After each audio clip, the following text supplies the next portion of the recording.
It's time for the meat of this special episode. What did I say in the title? I already forgot. The Alphabet Soup list of board games. The AlphaBEST. The AlphaBEST. Actually, I'm going to title that. It's going to be called that. Good job, George. It's going to be called the AlphaBEST. And our next episode, our worst games. The Alpha Worst. Yeah. That could be fun. Yeah, that actually could. Yes. I don't think we've ever did our top. Maybe we should do Worst anything? Or... Yeah. Do you want to do top 5 worst board games? Yeah. I kind of like the alphabet worst. I got The my number alphabet The four. alphabet worst? Yeah. Yeah, that's true. Well, That you actually own, or like just that you know? well, just that you've played. Yeah. Just Oh, yeah. Hopefully you don't own it. You have to actually Yeah, play that it. many Yeah, you have to games. play it. Okay. Yeah. Yeah. Otherwise, people will be like, Tapestry. No. Half the people, yeah. All right, so the way we're going to do this is we're going to go round robin like always. We're going to start with a game that begins with a number and then just go through the standard English alphabet A through Z. We're not going to do honorable mentions. We're going to try to stick as much as doing one game for each. This is a really hard list to do. I know all kinds of podcasts are out there doing the top 10 games of each letter. And then I start looking through the letters like, we could do that. Oh, nope. Not for like Certain letters, Q's or man. N's. We can still do it. We could probably do some of the major ones. Yeah, there's some on here. Oh yeah. I was just T's. scrolling forever. So easy on T's. So me. yeah, T's. T and R and S. It's actually not that difficult because when you do a search on Board Game Geek, you find all of these different ways of spelling these particular games. That's cheating. Actually, I couldn't find how to do that. I couldn't search by just a letter. Exactly. That's why I tried to do that, and then they would What come did up you with use? Did you use the Board Game Geek? Polish and You didn't use your board game stats app? Huh. Oh my god. Are you serious? That would have been a good idea. Like every game that you've actually played in a list that's made for you and puts them on alphabetical I was order. gonna say it did not take me long. Tim sent me mine. Thank you, Tim. You're welcome. Yeah, I just made about 80 screenshots and sent them to Matt. But I'm with you, Eric. BGG should have a way of just searching by letter. Yes, I agree with that. Oh yeah. Get on it, BGG. Because I looked on there thinking maybe I missed like some games that I didn't write Right. down like early on, Mhm. or maybe even if I demoed them enough to where I wouldn't Yeah, you consider got them a a good play. gist. Yeah. Good gist. Yeah. Yeah, that's a top game for me. Yeah. So Eric's going to be double checking his list, I guess, as we're talking about this. Yeah. I just changed one of mine right now. Well, hopefully it's not the first one. So, Yeah. It is the first one. all right. Well, George, you're going last. Matt, you're going to go first. What do All you right. got for our number? For the number, I don't know. There's a lot of choices, but I just went with Seven Wonders. Partly because I didn't find out we were doing numbers until like 5 minutes before we started. Yeah, that was my Yeah, bad. I'm there with you. But Did you add 7 Wonders on there, Eric? It was 7 Wonders. I changed it. Oh, wow. Oh, Really? okay. Just But now. Good job. I did. It didn't take me that long though, because I just looked at the screenshot that Tim gave me, and I knew all the number games I'd played ever. So yeah, Seven Wonders. Everyone knows what that is. So Yeah. Number game for me is 6 Nimmt. It's a 6 Nymph. Nimmt. Nymph. So Wolfgang Kramer game. It's a card game. If you haven't played it before, give it a try out. It's excellent. Yep. I was surprised you didn't put 7 Wonders Duel. It is also good. But yeah, I mean, I play 7 Wonders. I play 7 Wonders Duel. I actually don't own 6 Nimmt, but am looking for a copy. There's an app. It's excellent. Oh yeah. Yeah. Okay. Sweet. I did put 7 Wonders as well. Kind of, I don't know, it was between that and Duel. But there is a severe lack of games that starts with numbers that we have played.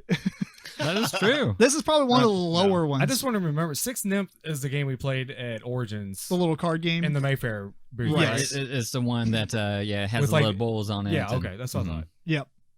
Mine is OACON, which stands for One World Code of 9. So there's the number, and it's a game.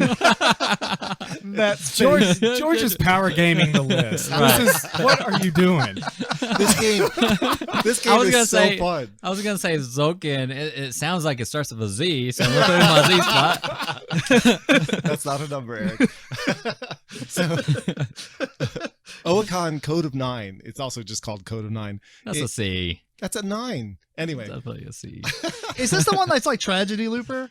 No, this is a worker placement game, but the premise is so funny. Like you're automatons that have come awake again after humanity is all wiped out. So your prime directive is to fulfill the will of humanity. But since humans aren't around anymore, you have to try to figure out what the will of humanity would have been. And so when you start the game, there's 8 cards that get dealt out. Everyone gets 2 of them. And those cards determine what will score points in the game. And you only know your 2. And then during the game, you're collecting resources and doing things and trying to figure out what everyone else's cards Kind are. of deduce what they're gathering up. Yeah. And By what they're gathering up. it's so much fun. And before the podcast, he wanted to go last in case somebody picked this game. We're going to keep a tally of how many times somebody ousted your pick. Yeah, well, you wouldn't know because I just changed it real quick, but it wasn't 7 Wonders. Okay. Yeah. How about keep track of it secretly? Okay. Is this a kind of a small box card game? It has kind of anime-ish. Yeah, it's a smaller box. But it is. See, I think you're thinking Code of 9 like I am. It's a regular board game. Oh, okay. It's Yeah, it's I'm anime thinking, on the cover. It was right. $6 on Miniature Market recently. Right. Yeah. Well, No, Dustin, it is Dustin an likes anime it a on lot. the cover. Yeah. Mhm. What is it? Code of 9? Yeah, but its original title was Oacon. Oh, I know that Dustin says he likes it a lot. So Yeah. this Is that game the right here. Same game. Yeah. Okay. Man, I was really thinking about buying this. Yeah. Buy it. Cool. Okay. All right, Matt, what you got for A? I went with Amerigo. I had Good pick. quite a few to go with, but I chose that one. I do enjoy the rondel kind of action choosing that goes on there. You're trying to get to the lands and the whole like putting the tiles down. You're trying to wall people off, so it's got a little bit of that. I wouldn't even say take that, but it's in your face more, I guess, is what it kind of results to. So yeah, it's a pretty solid game. I remember the first time we played that I was excited, genuinely whenever Tim brought it out again. So It has that cube tower. Cube Tower. It does have Cube Tower, Yeah. but it's not used for battle. So It's okay then. yes, it's okay. All right. A for me is Agricola, worker placement, farming, economic type of game. It just has a lot of replayability in it, and you always have different helpers and improvements that you get in your hand, and you gotta kind of form a strategy around that. So, A is for Agricola. A for me is also Amerigo, Matt. Yes, I figured it would. Mostly because it was pretty much almost in my top 10 games, period. Although I did at first, when I went through this list, I was adding a couple of miniature games. I was going to say this at the beginning. I had Anima Tactics, and then at the end, I was like, I'm just going to make this board games because I wanted to be about board games. But yeah, Amerigo is definitely my A. It's such a good game. It is good. I like, the other thing is I do like its use of the Q Tower the best so far. Of any cube tower. Blasphemy. Well, in comparison to Shogun and Immortals. Blasphemy. Yeah. Do you like Amerigo or Shogun better, Eric? Shogun. Ooh, Shogun's pretty good. Yeah, I that don't random coming in. I'll help you out. Yeah, right. Where'd you come from? Makes no sense. It makes sense. My A is Argent, the Consortium, and it's the sort of Harry Potter heavy worker placement, a whole lot of take that kind of game. And I don't even like take that games most of the time, but this one is tremendous. Awesome. Yeah, I've been wanting to play this one. And I think I've heard you mention it a couple of times already. Yeah, it's one of my top games. Yeah. Sweet. B? Yep. I- Matt's gonna have to keep us in line. Yes. You tell us Yeah. what number we're starting. Yeah. what number? Yeah. Letter. Number We already- 24. Mine was did numbers. Mine was 1 through 26. Gotcha. So top 26. Yeah. 27. But I chose Black Fleet. I really enjoyed playing this game with the family. The production is incredible on this. Cool insert. Yeah, the best insert, I believe, in most, probably all games. But yeah, it's just the ships are awesome. You can pick cargo up and it actually fits in your little boat. You can move it around. And your action selection with the cards and everything. So yeah, it's just a all around good game, lightweight game for the family. So I picked it up. Mine's still in strength, but looking to get it out. Yeah, it's a lot of fun. I've been deciding if I want to buy it too. Oh yeah, If Eric's got it, yeah. You need you don't need it. yeah, I probably won't play it unless Eric's there. So right. All right. Brass Birmingham. It's a route building, hand management type of game. You're doing all kinds of stuff. If you can get the deluxe version, those clay chips are pretty nice. So this was pretty excellent. yeah, I'd really like to play this again. I have Lancashire, yes. Yep. That version of the game as well, which was the original game, and I'm looking to get that to the table. So it might contend with it. I know some people like the former rather than the latter, although a lot of people like Birmingham better. So Probably a 50-50 split. probably like a 70-30 Which one? Birmingham. Oh, more people like Birmingham? Yeah, that's the more popular one as of right now. Maybe because it was like the newest Kickstarter too, though. On the Kickstarter, they released both versions, Oh, well then, but it is the newer of the two. yeah. Although with the new version, they did update Lancashire just a little bit as well and made it better for 2 players. Well, cool. My letter B is Blood Bowl Team Manager, the card game. This is a fantastic game. Oh, it only takes 45 minutes to play. Right? Yes. And,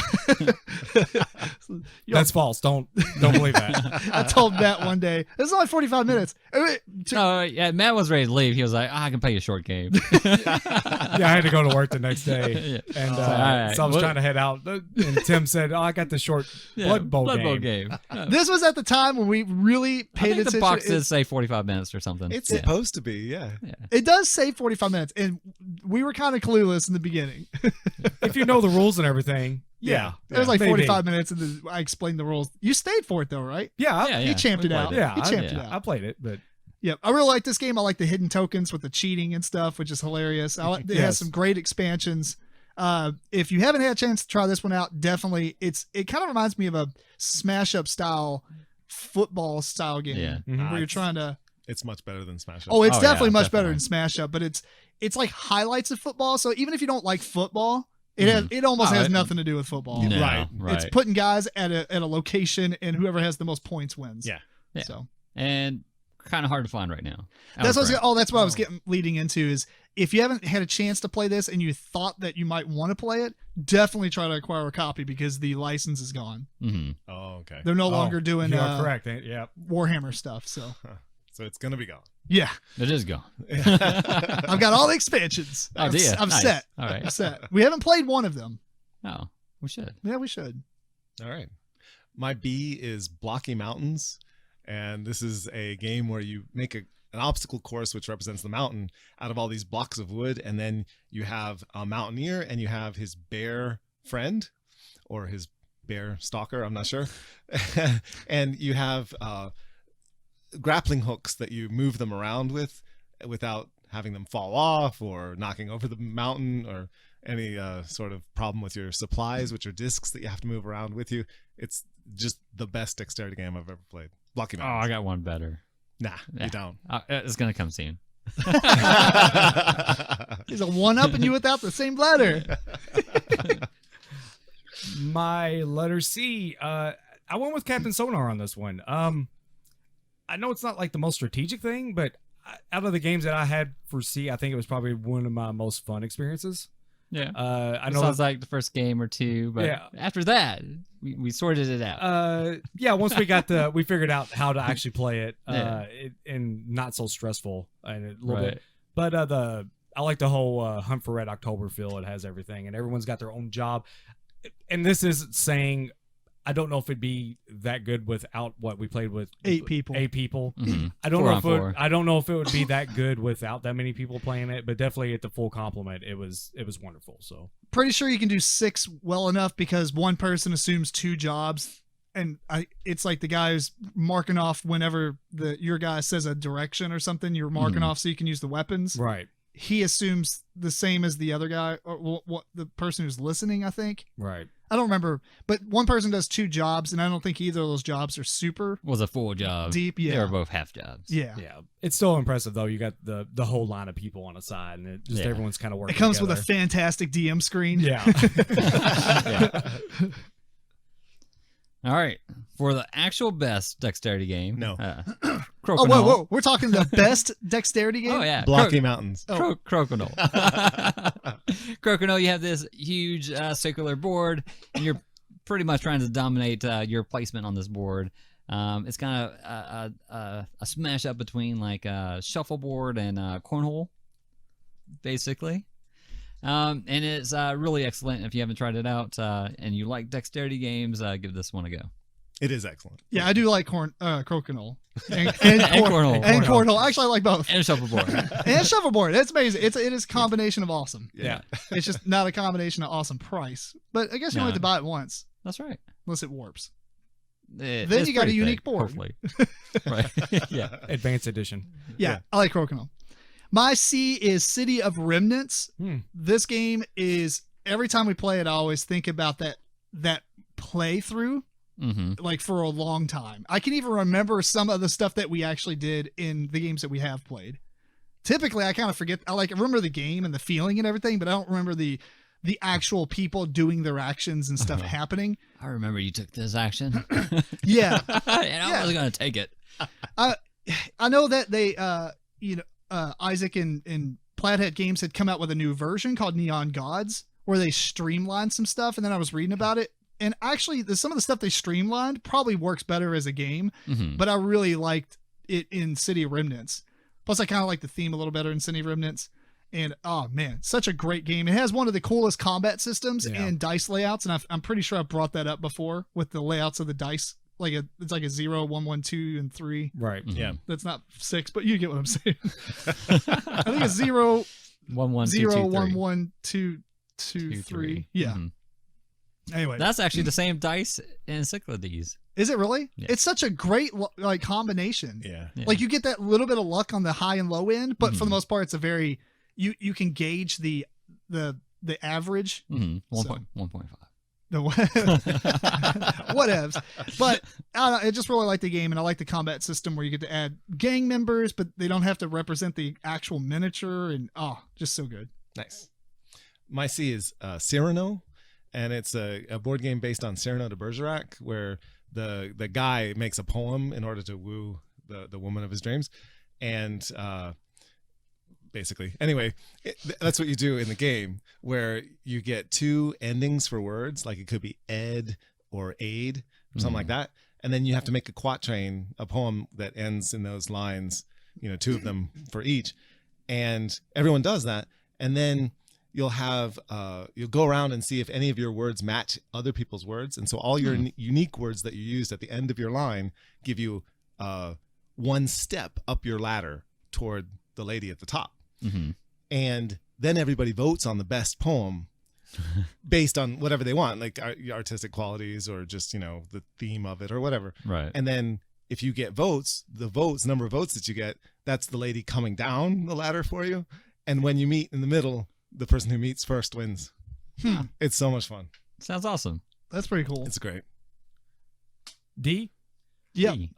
You're leading it, Matt. You're leading it. Drop mix. No, it's not drop mix. Dice Town. Drop mix. mix. Yeah, drop mix. No, I went with Dice Town. I will put 1 asterisk though, including the expansion. Yeah, I did like it with the expansion. I think it still would have been there anyways, but I definitely like it more with the expansion because only one bad thing about this game is when you go after something and you don't get it, the expansion allows you to have like a second place, so it's to where it's a little bit more forgiving on trying to go for something and not getting it. Mm-hmm. But I mean, Yahtzee style rolling with building poker hands, One of the loudest games. that kind of does it for me alone. And then just the game itself is very fun to play. I wish it didn't have paper money, but hey, whatever. You can always do something about that. It's pretty thick paper It money. is. Yeah. It's very thick paper money, but it's still paper money. That's fair. D for me is Detective, a modern crime board game. It might be someone else's, maybe. I don't know. We'll see. I know. All right. Yeah. So if you want to, play detective, role play it up a little bit. Definitely improves on this game. You're going around. You have a big map. You can go around and ask specific people questions on different things that you found. Okay, sorry. You're thinking of Detective City of Angels. Oh my goodness! Not the Portal game, Detective. Yes, I said the wrong one. The ones George mentioned. Okay. The Van Ryder games. Van Ryder games. Detective City of Angels. Yes, I wrote down the wrong one. My That's bad. But They came out really close to each They other. did. Yes, they did. Yeah. Yeah. all right. But yeah, in that game, you go around on this map. You can ask people questions. You can find different, things at different locations, and then go back to people. And then it's a one versus all type of game where, you can play it a couple different ways. The way we play it, typically, and it seems like it's going to be the best way.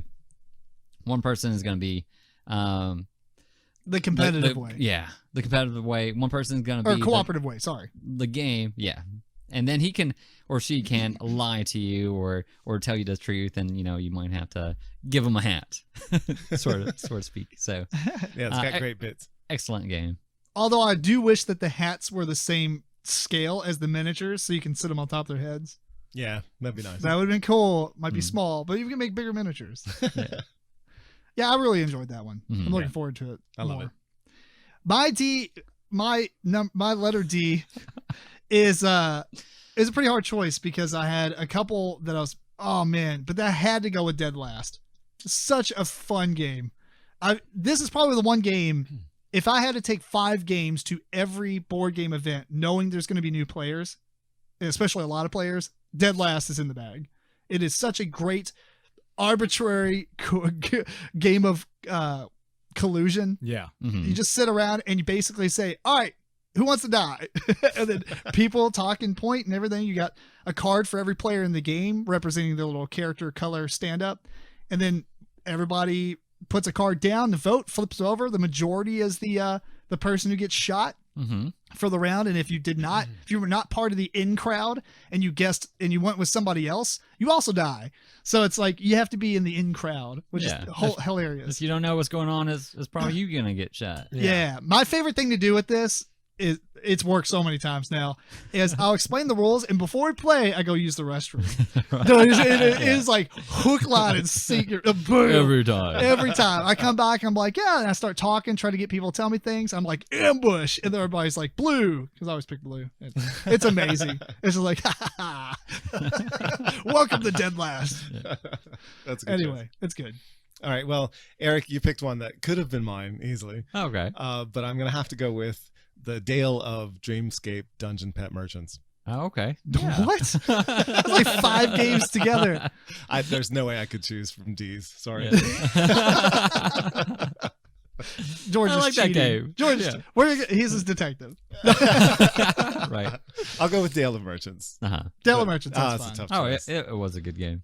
Yeah. It was a good game. Yeah, Dale of Merchants Collection is coming out, and I think that'll push it over the top. Oh. But Dreamscape is also coming, so I don't know. Don't you It's have not that? out yet? And Dungeon Pets. Sorry? I thought you got that already. Dreamscape. No, it's on the way. It still hasn't arrived. Oh, okay. Gotcha. Yeah.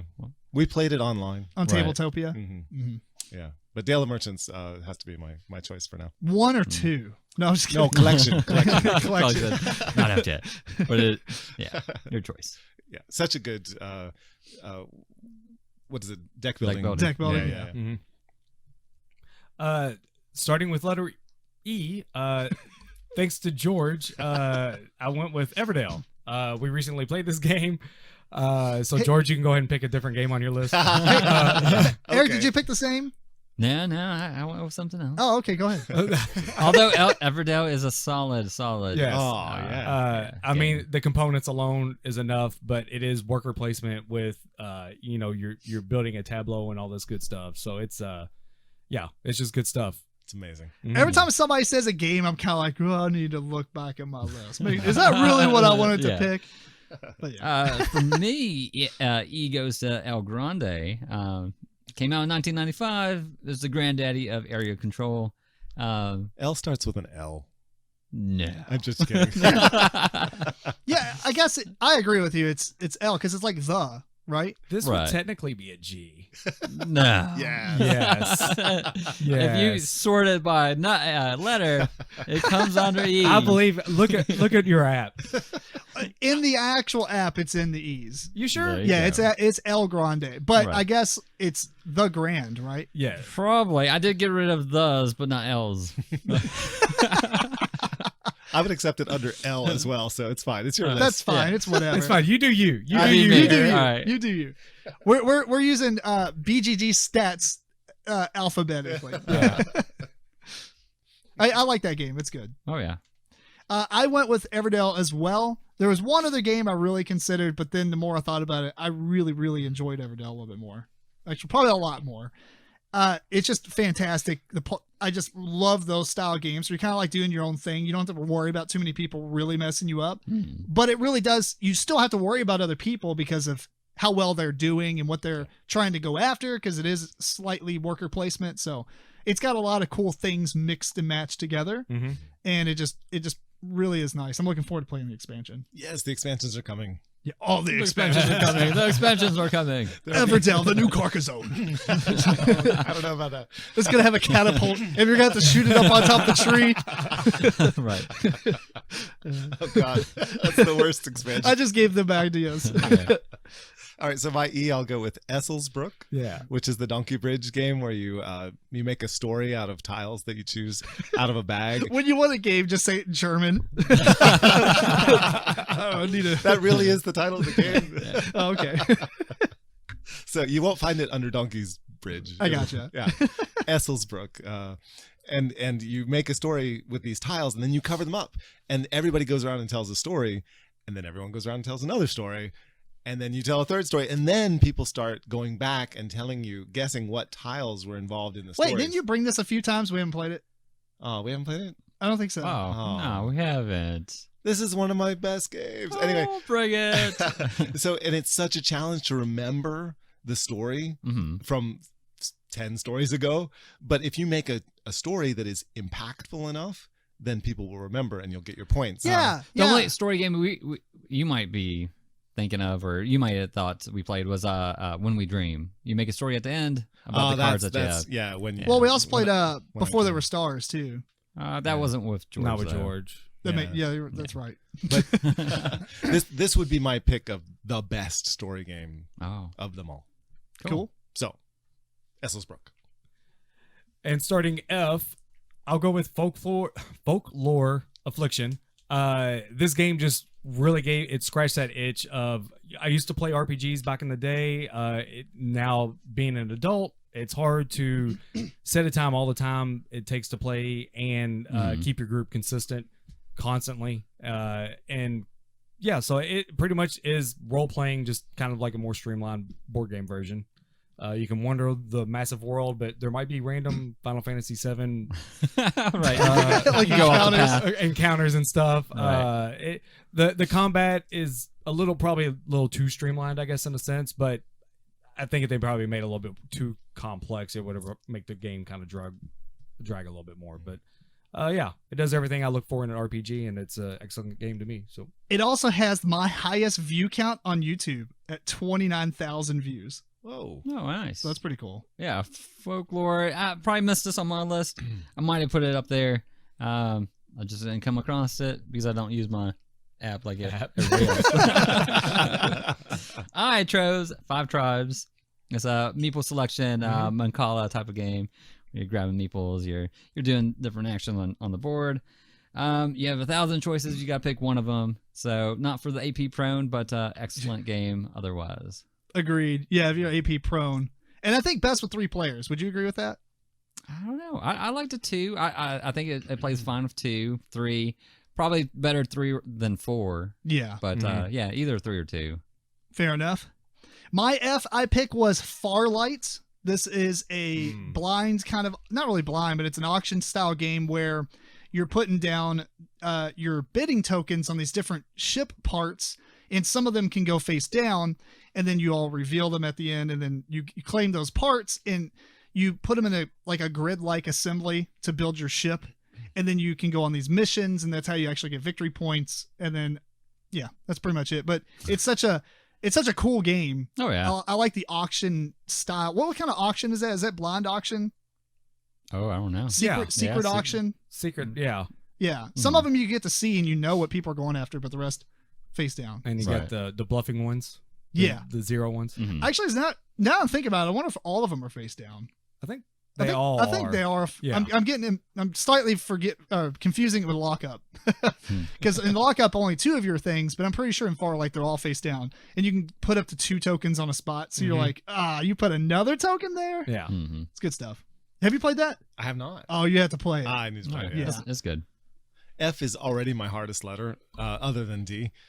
Most difficult to pick, and shockingly, I went with a new game that just came out. To me, this really surprised me because I had so many strong options. Contenders. Yeah.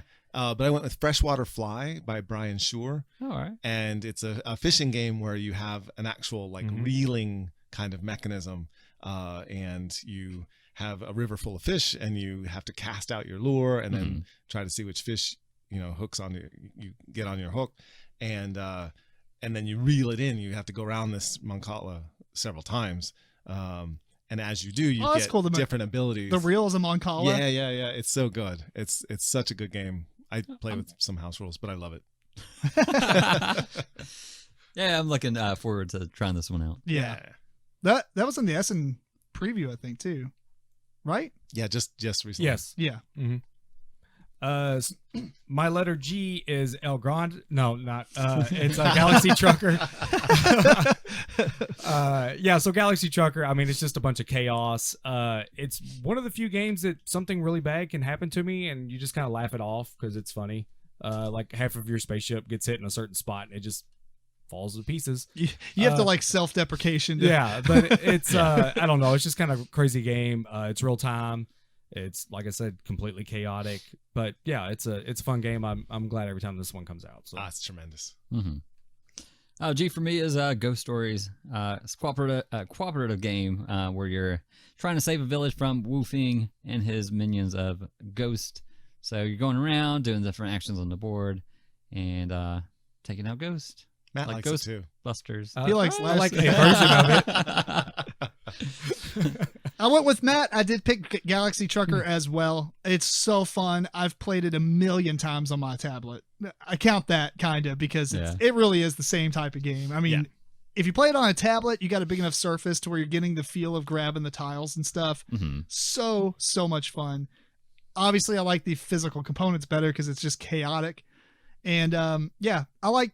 It is probably one of the only games that if you go in with the mindset that I'm going to get destroyed and loved it. It's destroyed but not loved. Destroyed by the game. Yes. Eric did not put this. He wouldn't put it on his top 5, would you? Nah. You didn't like it? I mean, I do like it. I don't know. I just don't like the build my stuff up to get it destroyed. That's aspect. He likes to play Age of Empires where you don't fight. Yeah. Just get Actually, I do like just to. let me build up. Yeah, I like to build up. And then people always on the, second age are like, and you try to kill you, and you're like, do you want to play the game or not? You're like, what's this game about? Fighting each other or building stuff and mining gold? Anyway, I agree with you guys. I love Galaxy Trucker. I have all the expansions, but I didn't go with that one. I went with a Game of Thrones living card game, the first edition. Oh yeah. The first edition. Yeah. Man, I know you've said you've liked this game, but I didn't realize you liked it that much. That's awesome. Absolutely love this game. You can play with 6 players at a time. Yeah. And it's this massive. I think I've tried to get you to play it a few times. We just always run out of time or whatever. Okay. Did we actually play it? No, I have second edition and have played it with Melissa. It was okay for us, but we only had like the base game. What's the second edition? Terrible art. The first. It's second edition. Like the newest of it, like within the last one. year or 2 or whatever. Yes. Oh, no, it's been out for many years. You're talking about not that many. The second edition? Yeah. There was a collectible card game. Then Fantasy Flight bought I'm talking about the LCG. Yes, Fantasy Flight came out with 2 versions of the LCG. The first version, which I'm pretty sure he's talking about. Yes. And then the second and the edition, one that you own. which the second edition came out within a couple of years. With barely any changes. They changed some of the gold, like the economy, and a few things, and then they just came out with new cards. I mean, it's just kind of like they just continued. They just kept going, really. Oh, have you played the second edition? With worse art. Worse art. Yeah, one time, and I just decided I didn't need it because Yeah. I have the first edition. I have all like But it's similar enough. 1,300 cards or whatever from the first edition. Oh, do you? Yeah, Wow. yeah. I know a lot of them are like hard to find now. Yeah, I've got the whole thing. Complete so, collection. Yeah, Makes love me it. sad too, because that 1 year at Gen Con, not last year, but the year before, they had an entire table of all like $3 a pack. Yeah, they went way down once. And I was like, Yeah. should I buy them? I haven't played it. I always try to get everybody to play it. We don't play it. Mhm. And I already have like maybe 20 or so packs. Oh, okay. So No, I wouldn't mind playing it. yeah. Okay, I'll bring Of course, it. We should play it. I don't know if that I liked it too, at least for the second edition, but I think I would like it, with more players. Multiplayer. Yeah, it's Yeah. so much better with more players because you can really meta game and get people to do what you want them to do. The titles, and you can work together kind of to Yeah. mess with people. Right. Yeah. Yeah, it's good. H. I feel like we're doing Sesame Street. Oddly enough, I chose a game I've not even played. All right. Well, what At is your this? best. What is this? At your best. Well, look, when you spend almost $300 at Gen Con on a game, and I've done plenty of research on this game, and it has hit lots of people's top lists. I felt like I played it. Yeah, Yeah. exactly. So, Heroes of Land, Air, and Sea. So I perceive it to be good. I perceive it. Please be good. I'm going to have a lot of fun when I finally play this game. Yeah. I'm gonna force myself to have fun, even if it's not fun. I'm pretty sure it's 7 players, Matt. Isn't it? At the most? I don't know if you want to play at 7, but No, I think it actually plays pretty fast at 7. fast. I'm There's like, no fast playing that game. no, it's not that long. I 7 think players? There's no way it's not that long. I thought it Just had a 4 setup. continents, and then they added the 5th player in the middle. I don't know. I'm just speaking words. I'm looking it up. It's 1 to 4 players, so maybe it is 5 players. Yeah. But like it's only like a 3-hour game. It's not. You It's said not. fast. Well, I mean, 3 hours is not fast. when game. I say it's a long game, I'm talking, TI3 or World of Warcraft, Okay. We've played plenty of games that take 3 hours. and we played Oh, yeah, Chicago that's true. Express. Yeah. That was pretty long. It was good though. Anyway, H. Have you played your game? Which one? The one you're The going. one you're about to say? Yes. Okay. H. Hanamakoji. It's a 2-player only game. You're trying to get, access. Wait, pause. Oh, all right. Heroes Land Air Sea Pestilence, 1 to 7 players. Okay, well, I have that expansion. Yeah, Because I'm telling you, we can have an epic. I've got every bit of the game. Matt's, So, Eric, we gotta play downstairs on the pool table. We can- Yeah. it takes up a lot of room. and I do have the oversized map. There we go. Yes. This needs to happen. It does. Back to Hanamakoji. Yes. That's right. You're trying to get the favor of these 7 geisha ladies on the board. It's like I said, 2-player only game, but I like it because you have these real tough decisions to do. You only have the access to, I forgot how many different of these tiles, but you use the same tiles every round. You do multiple rounds until you get X number of these geishas, or X number. I think 3 of man, it's been a little while, but I think 3 that are adjacent to each other, or a certain amount of points in these geisha ladies. But there's a lot of tiles that you have to hand over cards to your opponent, or let them choose first between these cards and which to play. So a lot of good decisions in this game. Yeah, it's one of the most finely balanced games. It's really good. Yeah. Do I have that? You no, do not. I got that one. Shadows of Kyoto. Yep, different game. Yep. I don't even have this game, so I guess that's right. I have played it, but I have Jixia Academy, which is the same game except it's with guys. Okay. That's fair. My H is Mechanics, the board game. I mean, Heaven and Ale. Oh, dude, this game is so great. It is literally just mechanics, math. No, theme makes no sense. Hey, the theme is, I can make it make sense. well, Just they did like too. The Q Tower and Shogun. Everything has a little story behind it. Yeah, little. Yes, it has a very little story with a very odd expansion that's being added on. But I don't know, it's so good. I mean, if you like a straight up Euro that you want to think about as you're playing it, and it's really not that complicated of a game. I mean, there's mechanism, there's a lot of gears and stuff moving around, but at the same time, it's a pretty straightforward idea. It's fairly quick. Yeah, it's it's actually pretty. It's way quicker than I thought it was going to be. Yeah. Mhm. So looking forward to getting the expansion of that one. Yeah, that's right. It's coming out. Yep. Okay, my H is Harvest Island. It's a game where you're collecting fruit from the island of Formosa, which is now Taiwan. And there's animals connected with each of the fruits. So if you have the most of a particular kind of fruit, then you get that animal. Like you attract that animal to yourself, and those are worth points. But the mechanics of getting the cards is what really makes the game shine. And while you're doing that, there's weather cards that come out. So you could have a drought if there's too many sun cards, or you could have a flood if you have too many rain cards. And Is it press your luck style? In it that? kind of is, because if you haven't harvested, and it takes an action to harvest, so you're either getting cards or you're harvesting, or you're planting or you're harvesting. And if you don't harvest and a flood or a drought comes, then you lose those fields. And so it's 2 to 4 player game, and just really, really nice card play. Mhm. Sweet. Great art. Good stuff. My I game is Infiltration.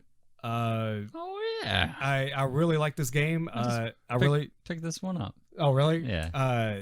What is it? The Sledgehammer, Tim? Is that what you want? The what? What's the one broken card in Oh it? yeah, there's seriously a broken card. sorry. It like allows you to seems like it was a smash the ham- lock and take like 3 of the things Yeah. there. So and you it's wanna, like 4 actions together. yeah, you want to make sure you get that one. But yeah, it's essentially you're going into this I don't know what it is thing that you're it takes- traversing through, but It's I'm sure it's a building or something. yeah, but, it's in the Netrunner universe. You're Mhm. it's a corporation building that you're breaking into to steal data. right. Wait You're a like minute. hackers. Hang on. So it's the Netrunner universe. So you're supposed to be like hacking in and using all these smart technological ways to You're a get stuff. runner. And then you're like, He's going. I'm just going to use a sledgehammer. Well, some of the doors are locked to get into. Yeah, right. Because, Yeah. like you go in there and But there might be a safe that has like data, like think of thumb drives and stuff like that. So you got to break into the safe. Yeah. But it's And if harder. you're a clever enough hacker, you could do that. But no, you're just going to use a sledgehammer. Sometimes you don't have time because That's right. the game has a time, and then if you don't get out before it's continued Yeah. Yeah. Yeah. George, Or quit say that- bashing my game, dude. Come on. with a sledgehammer. With a It's sled- I'm flashing with I'm a not trying to sledgehammer. make sense of all these games. I'm just saying this game is good. Yeah. So I like the pressure luck element to it because it's kind of like, oh, I can keep going in and getting stuff, but man, that timer's getting pretty close. I think I want to, and you have to at least get out to Or you even can't win. to at least have a chance to win. So there is a little bit of you can kind of set traps on your way out, little surprises. But yeah, this game was always fun every time I came to the table. So Cool. Sweet. All right, as for Innis, but I won't take the glory from George here. He's probably going to talk about it. So if he doesn't, I'll come back to it. Well, If he does, I'm I gonna- can't now. Oh, I was Yeah, gonna he's say- he's got backups in He's got case backups. we say it. Yeah. Go ahead. All right. You might add on, but it's like an area control card drafting game where you are trying to become, I think, the chieftain or the emperor of Innis. The Bren. The Isn't it Bren. Oh yeah, Inish? that's Is what it it was. Inish? The Bren. Inish? Inish. Yeah. So it has a lot of Silent H. whatever. Has There's a no- lot of there's no interplay. H. There's no age. Oh, that's right. Yeah. But it has a lot of interplay in it where you're trying to outwit your opponents here and trying to get the winning conditions. Ah, that's great. Yeah. I liked it. It has one of the most terrible looking board jigsaw puzzle thing? things. Lies. But I, That's works it. all Bash right. that game. Yeah, Bash that's it. Bash it, Tim. but I think it is it makes it memorable. That's right. So it was an interesting good choice. Like sometimes you add some kind of weird art to something and you're like, we know it's bad, but people are just gonna remember it. Like Deus, like the shape of the hexes are kind of like teardrops and stuff. Those are bad. It is bad, but it's so memorable. You look at it, you're like, that's it, Deus. That's true. But I liked Inish. I'm looking forward to the expansion. Matt, I almost had Infiltration. I put that on there. Oh, really? But we recently played Imperial Settlers again. And Again? It renewed- That game is good. it reminded me how much I love this game. It is so good. Mhm. I don't know why. There's so many other games that knock it off my top 10, but it's in my top 20 for sure. It's such a good game where you're gathering these resources from your cards and there's a lot of combos and engine building going on. And even though it's only 5 rounds, you feel like you did 1,000 things. Oh, it's so good. Have you played it? No. No? Which one? Imperial Settlers? Nope. Really, man. Have you played 51st Wait. State? Wait, maybe I have and I hated it, actually. Well, that's sad. Hated it. Does it have apples? It does have apples. Yeah, yes. no, I hated Oh, that one. Does that game have apples? Hate it. Yeah. I broke a tooth on an apple. I just totally don't like biased. apples. I mean, I got a deluxe component set. I can swap them out. No. You want some hunks of meat? I mean, we'll just use red cubes. I just had a real bad experience with that game. That's fair. But I like the apples, and I like the. It's got some cool components and everything. It's got some really good factions. They all feel like they play differently, and Yeah. It Really- wasn't the apples. It was that I got my butt handed to me. Like, Oh, was it from the Japanese? I think I was barbarians or something. Oh, Maybe it yeah, was the barbarians that killed me. I don't know. It was just destroyed. Japanese were I awesome. got Yeah. destroyed the entire game. So Yeah. I build stuff and then they just get taken or Blown whatever. away. I will agree. This game, if you don't do well in the first couple of rounds, you're on a very heavy. You're pushing something up a hill at that point. Yeah. So, and some of that could be the card draw. Maybe they could have done something where you pick your faction cards to start with rather than actually just drawing everything at random. Or maybe it was everyone was just ganging up on me. I don't know. I guess you could suffer from a gang mentality. I don't know if it's that beneficial unless you're just really vindictive people. Because it doesn't make any sense to always just hit somebody unless they're in the lead or something. Yeah, no. But even if they're in the lead, it almost, I don't know. Because you're spending your action to like set them back a little bit. You're mostly just using it to destroy their stuff and get the resources from it. Right. Yeah, that sucks. Yeah, I just could never get going. We'll try it again without more passive people. I'll give it one more shot. All right. Okay. So I would have said Inish because Yeah. it's my favorite game of all time.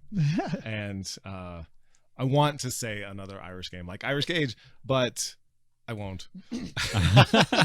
Sorry, I Tim. would say it, but I won't.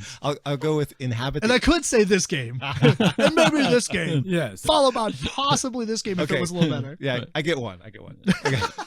That's fair. That's fair. I'll go with Inhabit the Earth, which is a Richard Breese game with a bunch of animals that you have multi-use cards, and you have to sort of set up a kind of an engine to get yourself going and exploring these various habitats. And it's a race game with just some really clever combination play. Really like it. Cool. Matt. Yeah, I'm just double checking something real quick. An I or are you double checking your J? J's. Yeah, I believe this was the only J that I've played. So Is it really? It gets shoot in. I'm pretty sure it was. Wonder if we But- could guess what it was. Oh no, it is not the only one, but the other one I was definitely not going to put on there. No, it wasn't the only one. Sorry. So yeah, Jiraku was definitely the best out of the J's. Okay. Oh. The other one was Jamaica, which we always Wasn't joke very about, good. which- Whatever. It's so good. Okay, yeah. So yes, Jiraku, very little game, but Yeah, it is small box game. It's a lot of fun. I'm actually having trouble remembering exactly. I know it's area control with like trick taking. with trick-taking, yes. Yeah, Okay, not We'll, only. we'll talk about it. yeah. Okay, that's Yeah, what we'll I'm talk saying. about So- it. Yeah, I will talk about it right now. Okay, go ahead. Okay. Go ahead. All right. So apparently we have a yeah. three-way here. So yeah, trick taking game. Well, in this trick taking game, you don't always want to win because whoever wins the trick, that location where they're I forgot what the name of it. Head samurai guy is going to Daimo is going to score that location basically. So pretty unique. There's a lot of game for a small box game, so that's why I like it. Terrible score track, but yeah, the game is amazing. It's definitely, I think, it was in my top 10. Mhm. I'm pretty sure. Yep. Yeah, it's so good. It might have dropped a little bit now just because I played so many other games that I really like better. Such a great game, such a great small footprint trick taking. I'm not a big fan of trick taking usually, like but trick apparently taking. this is trick taking has gone up in my list recently in the past year or so. Mhm. Really good game, Yeah. and it's Japanese. That's so interesting that you guys all picked a trick-taking game because I don't usually do trick-taking games, and mine is a trick-taking game also. Oh, And it's J is for Jiraku. trick taking. It's not Jiraku. Oh, what is it? It's Dr. Jekyll. That's the J, Jekyll. Oh, And Mr. Hyde. I Dr. What about Jekyll's Doctor? Yeah, we'll forget the D. It's just Jekyll and Hyde. Yeah. You mentioned how you had trouble with D's already. and Yeah, you just no, the moved Ds. it. He's shoehorning him into other What in letters. the world, Yeah, George? Although at this point, it seems like there's not a lot of games with J's in them. No, You there don't get to wasn't. rearrange the name of the game though, just to make it fit No, but in if your you're, list. if you're doing alphabetical, it would be under Jekyll. He's making the D's fit. Jekyll, comma, whatever his first Sure, name. just talk about the game, George. Okay, so it's a trick-taking game, and it only has 28 cards, so you can easily sort of count out where the cards would be or where you think they are. Like euchre? Yeah. It's just like that. It's that same sort of level of addiction, and you can force people to play certain cards because you can call them out and have them play a card for you. Huh. It's so good. That's cool. I'm gonna have to give that a try and euchre another try because I played with a master of euchre. After the first round of cards, he's like, "You'll play this, you'll play this." I was like, "What? Am I playing a game or just like living an experience that's happening for me?" Yeah. It has sort of some of that. Like you can get really good at this. I mean, that is respectful though, because if a game can get to that level of skill, Yeah. then it's a masterful game, Yeah. Mhm. I think it is. Yeah. or it's annoying. One of the two. We'll see. All right, starting with K. I'm not going to say this is the best probably game I've played, but it's definitely my favorite game, I guess. No, screw it. Whatever. Yeah. It's not hand in hand Yeah, usually. yeah. It's garbage, but I just whatever. Probably some people it's lighter, but it's King of New York. So like no, it's fine. yeah, I like King of Tokyo a lot, but I really like the fact that the King of New York put it to where you don't necessarily have to beat everyone down. You can play the board Yeah, and almost play it solo and get away with it that way. And it's just interesting the way that the board works and everything. So, more like a yeah. traditional board game where like you're bumping into each other as you're doing the getting to your goal. Right. And Whereas it- King of Tokyo is you're punching each other. Right, in the and King of face. Tokyo was always like, "Oh man, this game's great," and then when it gets down to like 2-3 people or something like that, it's like, ugh. So Like that. this was a lot more better at the late game. So Yeah. Agreed. K for me is a Keyflower. It's a city building, tile placement, auction type of game where you are bidding with meeples and you're using these same meeples to actually do these actions on these tiles. So I played that one in Michigan, so you couldn't record it for me, but I do like Oh. that game a lot. yeah. Oh, gotcha. Matt is going to go back and change it to might have Keyflower. actually been Keyflower, yeah, Yeah. but that's fine. Anything else you want to add? Or? No. Sorry. My K is Keyforge. I've got a lot of Ks, and man, I've just been playing this so much, and I really, really enjoy it. And I try not to put any collectible card games, which just isn't really collectible. I mean, it No, is, it- but it's not No, I I, wouldn't- would say it's not collectible. in the a sense. same sense as a CCG. Right. Yeah. You can't be like, oh, I really want this card in my deck. Because you can't construct decks. Right. Right. It's right. You just buy a deck. It's collectible because that's the only version of that deck, but at the Mhm. same time, right. So I just got my Four Horsemen deck. 15th deck. Well, 14th, but yeah, I got my Four Horsemen deck finally. You know, not that I was really trying for one, but people are selling them for $200 and $300. It's got all four of the horsemen. It's from the first set. Oh, it's so good. It's such a fun game. I like Hearthstone, but I like this better as a card game just because I don't know. It would be cool if you can make your own deck, but it's actually kind of neat that you can't. And I haven't really ran into the problem where I've run into a couple of decks that will always lose, but Mhm. if you got most decks will do okay, you know, percentage wise. I would say eventually they are going to probably end up opening up something that you can construct your decks. You think so? It will give you a reason or something to do with all these decks that came out really bad. Otherwise, it's just trash. Well, I don't know. I don't know if they'll do that, although I believe that they probably will come out with a tournament style that allows you to build your own deck and you Mhm. just play with black sleeves or whatever. Right. They'll probably do Oh. that, but I don't think they'll make it into the actual rules. Oh, as a right, rule right. set. No, I believe they'll come out with tournaments that Yeah. let you construct decks. Could instead of constructing your own deck, could they just give you a way to score your deck so that it has like a number and it's like a weight class and you only go up Oh. against other decks of that? Oh, there you go. That'd be class. awesome. Well, So you can only bring decks with 6.4 or less, or whatever. Yeah. some of it's subjective. I mean, it's either because there's a little bit of a skill level that you can add to the game. Right. No, So there should be. Yeah. Right. Yeah. So you can't really just say that this deck is clearly better than another one. Well, right, but in boxing, just because someone has a couple of inches of reach doesn't mean they're going to win either. You know what I mean? Like, Yeah. Right. Well, my point is, I don't know how you would accurately gauge it because there's some websites out there that do this. Mhm. There's a SAS rating. It's called a synergy, anti-synergy. Mm-hmm. And it takes your deck and analyzes the cards and really if they have good synergy within your own deck. But even that doesn't matter because it doesn't account for the fact that, say, for instance, I've got a card that's a Logos card that allows you to play a card out of faction. So you play that card and it says you're allowed to play one card that's out of the faction that you called that turn. And so you could play another card that has a weak synergy rating for that faction, but a really amazing synergy rating for the faction that you're playing it in, which would be Logos.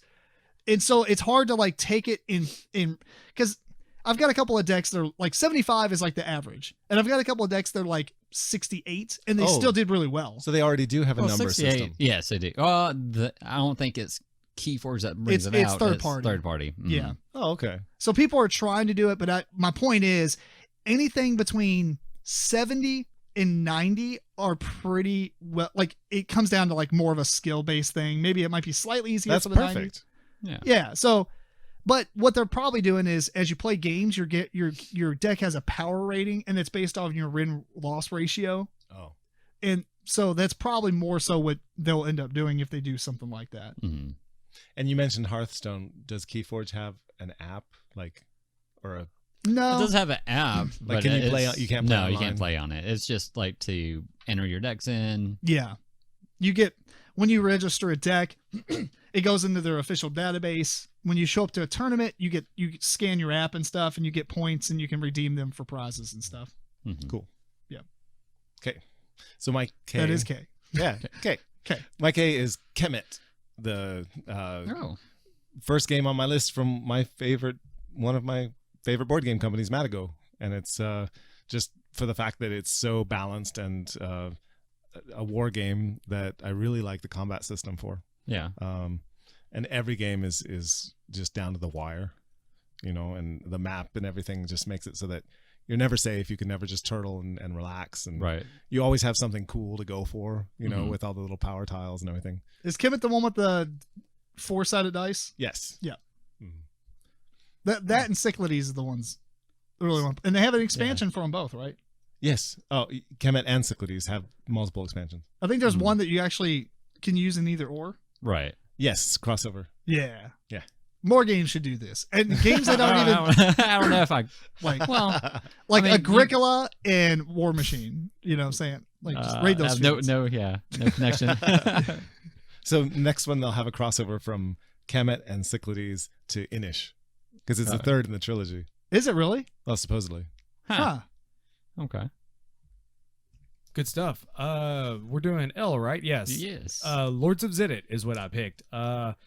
This is usually in my top 10. I don't think it'll go anywhere because I really enjoy it. I know a lot of people kind of scoff at the scoring system. I really like it. I like the That's fact like the scoring- best part about it. Yeah. I don't like this. Yeah, no, some people don't like it. I was It's gonna not my say, favorite. It's not People my on your favorite. left. I was gonna say, yeah. Yeah. People on your left. Yeah. But I really enjoy it. And as far as programming, I think it's probably one of the better programming games I played. Absolutely agree. Yeah. So yeah, and Yeah, actually, you know what? I'm not a big fan of programming games. There's not a lot of them that I actually there's not enjoy. a lot of them though. Robo but- Rally. Garbage. I'm definitely not going to pick that one. Wait. It's Hey, bad. the last time we played Robo Rally, it was like 6 players. I still don't care. Don't ever do that. I don't think I would have enjoyed it. You do it with like anyways. three players. This actually works out all right. Nah. No, it's kind of Then- poor. Then you're not anywhere near each other, and you don't get to do the bumping around and stuff. Yeah. Oh yeah, you can bump it around still. No, but I just like you run around, you're picking up all your farmers and wizards and whatever and stuff, and Oh my. yeah, and you got all these monsters you're trying to fight, but yeah, it's just there's a lot going on, and it's a lot of fun. So. I am with Yeah. you. That is a great game. Yeah, I like it. Overall. Okay. We talked a bit to it. It's so All right. good. It's right behind you on the shelf, Eric, It which is. makes it ironic. Stares at me every day. My O is Le Havre. So pretty strategic, pretty heavy game, but it does a lot. If you like to resource gather, build some buildings, use other people's buildings, and all that good stuff, give this one a try. So wait, the L doesn't count for El Grande, No, but no. it does count for La Havre. It's L-E Hav. So it's L. It's La Havre and El Grande. I'm not that good at French, but that's the same thing, right? Yes. No, Okay. No. It's La Havre. it stands for the harbor. Right. But the game starts with La, which starts with an L. El Grande starts with L, which starts with an E. Thank you. But it wasn't your E either. It was your G, wasn't it? No, El Grande is E-L Oh, well. Grande. Okay. Yeah, no, I said G, La just Havre goofing off. is Oh, L-E okay. That was my- Havre. Okay, you have a certain kind of twisted consistency there, so it's Right. fine. This one was probably one of my harder picks because I really wanted to put Lords of Waterdeep. Mhm. But I picked Lewis and Clark. Yeah. I have to pick it. It's on my top 10. It's such an amazing game.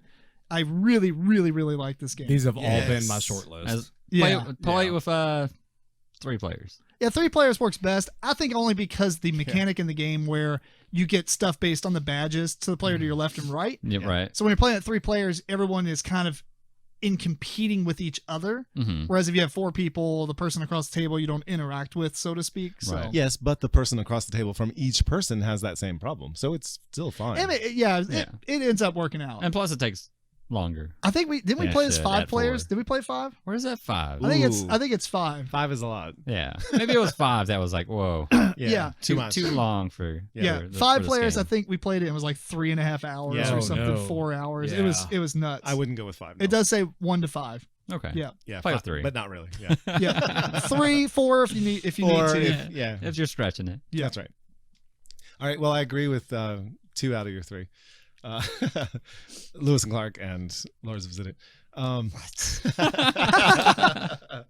But mine was, what was it? Oh, Luna Lena. Lena. Luna Lena is a werewolf game where it's a hidden movement game, and one person is the werewolf laying this trail through the forest that the campers have to follow if they're going to rescue their friends who have been kidnapped by the werewolves. Werewolves have done this because they want to turn them into werewolves to grow their group of werewolves. And so As werewolves do. as werewolves do, that's how they do it. And so you have to track down the werewolves, but that's a really dangerous thing to do because Right. werewolves are also out there hunting you. And it's just one of the most thematic, brilliant horror themed games out there. Love it. I Cool. still haven't gotten you guys to play it, but we need to play it. Oh, We yeah. should. It's October. Halloween is coming up. Bring it over. Okay. And up to 7 players. So Good deal. Next one is M. I'm switching them right now because I think Tim's actually going to talk about the one I actually picked at first, but I think I just changed my mind. Probably All right. not. I don't think I am. You don't think All so? Were you going to say the... What? Good. What was you going to say? The one I was going to say Yeah. was going to be Mage Knight. No. Okay. Well, All right. Mage Knight. No. yeah. Mage Knight is good. Mage Knight is good, but I think just looking at it, I think technically I do enjoy Medieval Academy better. It's a Okay. lot shorter. Yes, it Way is. lighter. It is It's on way your- lighter. It is on your top 10. a lot. Yeah, but I just this game is just a lot of fun. I can play it with my family, even when you play it with people, because it is such short. It's a short game. It's kind of a filler game almost. But I just really like the card drafting is the Yes. main thing, and the bidding on the different, trying to move up on each track and balance all that. So and good art. yes, Oh, yeah. wonderful art. It's really cool. It's weird because it looks like Yellow is kind of letting this one die out. Yeah, their art route is. Oh, you just mean the game? The game. I don't Oh, like. Oh, I don't even oh, remember we're- seeing it at their booth for mini conventions, or maybe No, it's yeah, I there and guess- it's just only got a couple of copies or something. I don't know. no, I don't. I think you're right. I don't think I remember seeing it. I felt like this game could have been one of those evergreens. Like if they switch up the art, and maybe the box size, they could have put it in retail. Box Yeah. size was fine. Well, for us, but I don't think it's fine for games on the shelf at Target.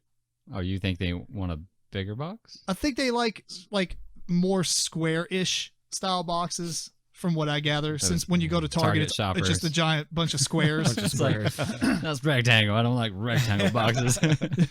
Does Yellow sell at Target? I don't think Probably not, so. no. Yeah. Okay. That might be some of the problem, but I just pictured it being such a game that's accessible to everyone. Well, yes. and sure. it was, yeah. Yeah. Anyway, cool. Yep. Cool.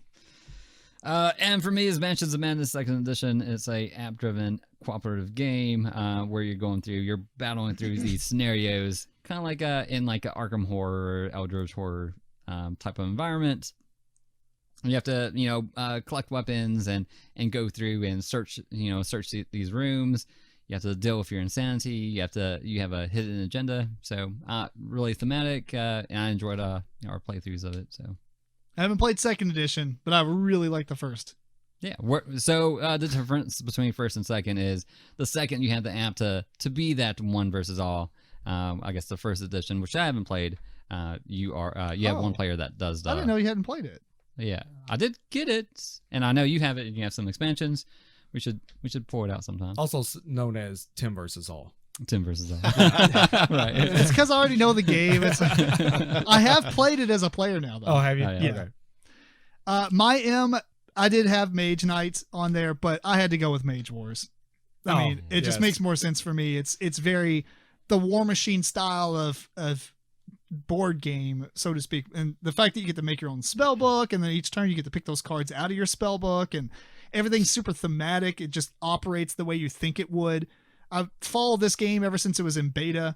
Played it many times before it even came out in various forms. Oh, I even had some printouts of the cards, and I was using just pieces of 8.5 by 11 sheets of paper as the zones, moving my guys around, like the cards around and stuff. It was really ghetto, but it was awesome. Such a good game. I really like it. Cool. Yeah. Have you played it? Nope. No, it's good. Yeah. It's 2-player, yeah. Well, no, they have a domination mode where you play like teams 2-on-2. Oh. And it's kind of you can kill each other's like mages and to win, but the main part of it is there's like these areas they go stand in and get points as you're standing there, and the first team to get so many points. Okay. Yeah. That was really, really good. Yeah. Mhm. King of the Hill. For some of us. Yeah. Cool. What is it? I says for some of us. For some, Yeah. Jake. Yeah. poor Jake. Poor Jake. It was me and Jake versus Matt and Eric. Jake kind of tippy-toed up and was like, I think I'll cast this. And they're like, bam, bam, bam, bam. He just got blown away. He got a little overzealous there. I think he stayed around. He learned the game for whatever. I don't know. But- it was a while. Although, I mean, because He got taken out. I know You got to I was watch. like some kind of C faction, and we seaweeded him in. Yeah. It was He like a couldn't lot. move. He couldn't move. You were a druid. Is that what it was? Yeah. Okay, yeah. Oh, that's It was funny. so it probably helps to know what the other people have. Yeah. Yeah. And he had no clue what we It's had. really So funny. it- Yeah. It's the equivalent of playing League of Legends, and you're like, I think I'll go up and hit this guy. And they're just like, bro, assassinated. Right. He was like, you think I should do that? He was like, that's pretty ballsy. he was warned. He was He was worried. He was like, Yeah. I think I'm gonna do I it. don't I know. think it'll be all right. It was not all right. It was not all right. Yeah. This past weekend, I played Overwatch for the first time, and I Oh. just got That's slaughtered. yeah. Yeah. It's gonna happen. Good Lord. It does happen. You need a. You're about lot of 5 years, playthroughs. five Yeah. years behind the curve. Yeah. So, Yeah. People got 5 years of practice on you. Yep. So my M is Mayday Mayday, which is my Mayday, favorite social deduction game. And company. No, just Mayday Mayday. And it's the theme is really sort of it's not very comfortable now because it's you're in an airplane and the pilot has died. Oh. He's been murdered, and you're trying to get into the cockpit. Okay. So, American history, not a great theme, but Right. wasn't made by an American, maybe that's why. But anyway, so you're all playing these stewards or stewardesses on the plane, and as you go around, you know a little bit about each person on your left and right. Mm. But you have 3 cards in front of you that tell whether you're a good guy or bad guy, sort of like good cop, bad cop. mhm. Yeah. So you don't have full information. And then as you go around, different people will try to go into the cockpit, and you'll decide whether you're going to let them go or whether you're going to punch them in the face. Yeah. Right. So it's just this massive brawl on an airplane, and every round you have to let somebody become like the leader or whatever. And at the end of the game, they have to decide who's actually going to get into the pilot the plane. Mhm. And if it's terrorists, they just crash the plane and you die. Oh wow. Yeah, it's. I mean, I like good cop, bad cop quite a bit. So Oh, this is much more nuanced. I gotcha. Yeah, it's. I like it. Cool. Good stuff. Starting the ends. I went with Nations, the dice game. I like Nations, but about a quarter of the time. So I picked the dice game instead. But yeah, it was a lot of fun. We got to play test some stuff. I think our name's in a rule book somewhere. Oh, Eric's is in there twice. Yeah. Yeah, that's right. Because I play tested it like 50 different times. I deserve my name in there twice. But yeah, it was always a lot of fun to play that game. It's well balanced. Well, I mean, the nations have their own powers and stuff like that, but it's overall it's a lot of fun. It seems fairly balanced and everything. So good stuff. Make the monuments, or what is it called? Wonders. Wonders. Yes. And yeah, that there route. are different strategies. I think there's kind of like 3 different strategies you can take. But yeah, that's seemed like that was one of the better ones. Predominant. Yeah. Yeah, it does seem really, really. So, and for me, right? Yeah. Netrunner, asymmetrical 1 versus 1 game. It is an LCG. It is not made anymore, but don't let that stop you if you haven't tried it out. Excellent game. We don't get it to the table, enough because it works really well. One person's the runner. They're trying to. We don't hack get it into to the table corporation. enough because it works really well. No, Or was I'm that a comma? Period. I don't know. We don't get to the table, but we should, as it works really well. Yeah. It's a really thematic, fun game. It's weird because I get there so early. I should just start bringing it. Oh yeah, Like my stuff, and then you have your stuff. We Yeah. already know the game. We just bust it out. right. Yeah, you guys are the first ones there. Yeah, Mhm. It's because I work like walking distance from his house, but not really. But Yeah. it's like a 2-minute drive or something. Mhm. Yeah. I loathe that game. Loathe? Really? Yeah. You don't So- like it? So good. you know- I've never tried it. I don't know. Oh, I've really? never played it. No. But he loathes it. But why, when that- why do you loathe it then? Well, when I know why. Oh, Go wow. ahead. Go ahead. When that game came out, my Warhammer Invasion group is all sitting around looking at each other like, well, there went our game. Oh, really? Okay. They went off to a better pastures. yeah. His whole group was like, oh. Oh. No, I remember that now. Yeah. I was like, yeah, no, that's a fair way to not like a game. That was when we knew our playing days were limited. Yeah. My end is Nations, the dice game, or Nations, the board game. You could put either one of them here. Probably Nations, the dice game, only because I've played it so many times. Mhm. Really good game. I love it. I mean, it kind of has that similar feel, now that I think about it, as Imperial Settlers, where each turn you get your stuff, and then everybody takes an action after each other until you don't have any other actions you can do. Mhm. And so you're kind of, I need to get this, and if I get this, I'll have new stuff to be able to spend on this. And yeah, it's just so good. Such a good game. Yeah, and just mentioning too, it is an exact replica. I don't know. It has a good feeling of the base Yeah, game. it's good translation. I guess that's a good way to say it. The board game probably is better technically as far as balance and like taking it down from like a lucky kind of thing. Right. But the dice game definitely takes the 2.5 to 3 hour board game and mashes it into 45 minutes Yes. pretty regularly. So Okay. have you played it? I have not. It's not my kind of thing. Oh, I think you would Oh, like it. how do you Okay. know? That's what I'm saying. I don't like any nation building games. No. It does It's- not Or feel like doesn't a, feel like civilization games. Oh. it really just feels like a bidding game. Tableau where you're- building? Where Yeah, you're, well, it's more like an engine style. All right, I'll have to try. You have to Tableau try it. building? I'm Yeah. gonna try. Yeah. yeah. My N is it's called Nemesis, and it's another new one actually, Oh yeah. and it's basically Aliens, the board game. Yeah. Okay. Right. I was gonna say it sounds familiar. Yes, and it's such a great theme tie-in with the horror of running around a ship with aliens coming after you. Mhm. It's just the theme is just so strong in this game. I really enjoy it. Yeah. My favorite thing at Gen Con was standing there watching at the Gale Force 9, the Aliens game being The played. actual board game. The actual game Aliens, and someone walks up and goes, "Is this Nemesis?" Yeah. It's like no, No. It's Nemesis That's is close. more Aliens the board game than Aliens the board It game. really is. Probably right. Right. Yeah, Absolutely. yes, definitely. So Wait, have you got this game actually? I just read it. Okay, cool. Because Yeah. I remember we Oh, played on nice. Tabletop Simulator. Right, but now I have the physical Okay, cool. copy. Cool. with Well, all well, the expansions. We got oh my wow. god, all the expansions. Like there's multiple. Yeah. There's carnomorphs and All I right, don't you know what? Top 5 things we hate about board gaming. Expansions coming out. Kickstarters right away. with expansions and stretch goals. That's why I had to Oh, wait what? so long to get it. Oh Yeah. man, Because it came in the shipping with all the expansions. that's fair. Starting the O's off, I'm going to go with Orleans. So it's a bag builder game. A lot of people know this, but it's also nice because you got the food truck or whatever that you got to kind of manage. Also, you want to try and get monks. But yeah, no, it's a fun game. I enjoy this every time, and I would really like to try and do the what they got, like the story mode version. It's an expansion or whatever. Eric played that. Oh, really?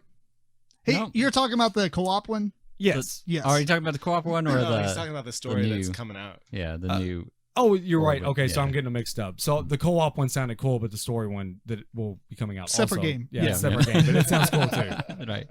Did you see the board game geek bit? Oh my gosh, the board game Game. geek bits for this game. Mm-mm. They're like the same, like maybe like dice, like that plasticky ceramic.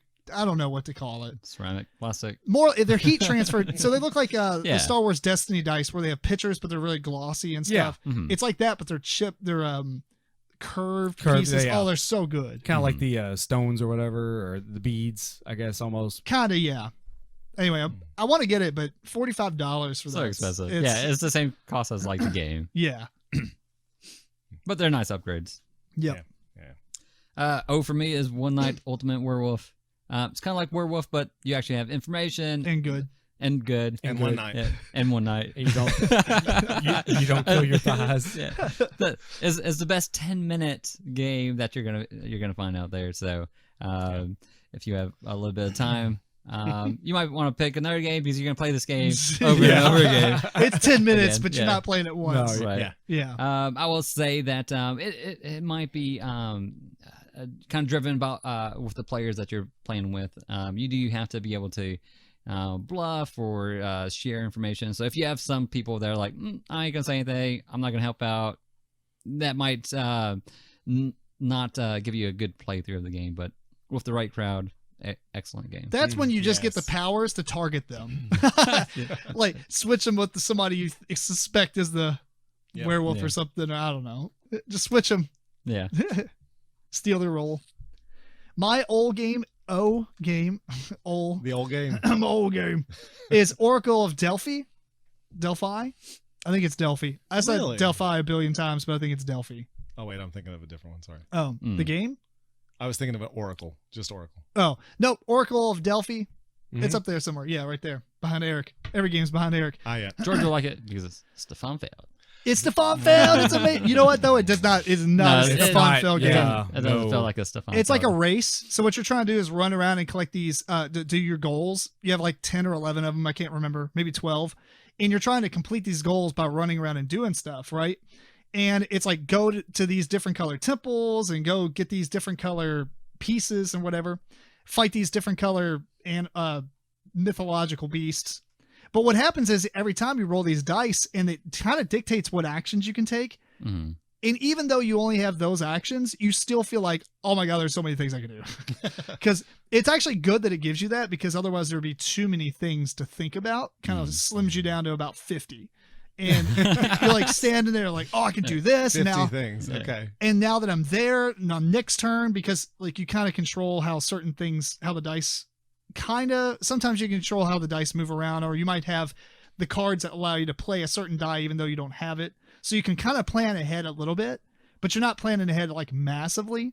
I don't know. It's just really, really, really good game. I was surprised I liked it in the first place because it is a race.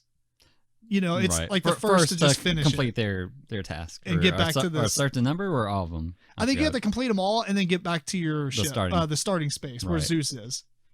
Winning tip: use the power or pick the power Yeah. that gives you the extra movement. Yes. Not all starting abilities. Not one starting ability is super broke. It just allows you. What does it move? It's an extra space. space. Oh, it Yeah. is amazing good. So when it's a good. race game and you Right. get an extra move over everybody, I it's got a it. little broke. Makes sense. Never lost with it. Yeah, it is. That's probably the only one I will say is broke. The rest of them are pretty balanced against each other. Could you take it out?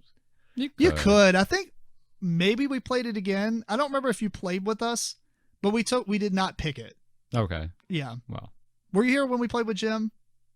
I don't Maybe. think you were. Okay. Maybe not. I'll look it up. What's your O? Okay. Well, my first O was taken by Matt. It's Orleans. Uh-oh. Yeah. Backup time. And then my second was taken already. It's One Night Ultimate Werewolf. Oh. So I'll fall back on my third, which is my only one-player game on the list, which is Onarim.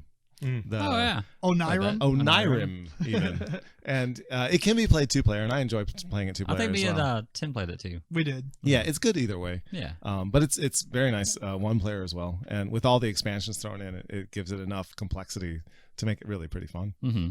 I'll play it again. Yeah, so you're going through this sort of dream world, and you have to find the doors to get out of your own mind, I suppose. And it's just a sort of a game where you shuffle through and try to get what you need, but there's powers that you can use on the way before you run out of time. Mm. Yeah. We haven't played it again, Eric, without you. Oh, okay. So, Matt. P. Yeah, sure. I went with Pandemic Legacy. I was wavering because we did not complete this game, but I don't think we needed to. Just We played it a lot. we did play it enough. I think we almost half through it. I think we got to the good stuff. I don't know if you Yeah. want to say it's been out for a long time. Well, I don't know about that. There was still a lot of wells that we had to open inside the board game. we definitely got to a point where it was like mind blown. This is awesome.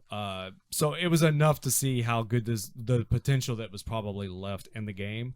This was season one. Yeah, season 1. Yes. Yeah, So Have you played it all the way through? I did play it all the way through. It stays good. Okay. it stays good. Yeah, oh, yeah. After the big surprises, does it give you more surprises? It does. What does it? Maybe Okay. not as big, but Okay. there's Yeah. surprises. But still, yeah. So good Cool. stuff. I liked it. We need to do it again. Oh yeah. It's terrific. Yep. We need to finish it. One That's what day. we need to do. All right. P for me is Power Grid. It is a network building auction type of game where you are a power grid company and you're trying to upgrade your power supply chain and be the first person to get X number of power grids or power grid numbers up. And excellent game if you like auctions. Definitely want to give a go. Yeah, I like this one. That's good. Pretty classic at this point too. Oh yeah. My P is the actual best dexterity game, unlike Crokinole. What? It's Pitch Car. No Boom. way. This is so good. It's so much fun. It's so Blocky much Mountains. Blocky Mountains. You know, as a matter of fact, though, I don't even think it's the best P game that I've played, but it is the most fun for me. I was like, oh, there's a good P game. Oh, that's good. Nope. Yeah, Pitch Car it is. It is fun. Yeah. That's all right. Did you hear the expansions that I said in the Essen preview? Yes, there's a Y. Yeah, you can split off into 2 roads, so you can make one harder and one just kind of straightforward but longer. Yeah, that's a good idea. That's awesome. Yeah. So you can have that shortcut with the jump instead of just going straight. Or I probably won't get the other one, but the one that translates it down to pitch car and then goes back up.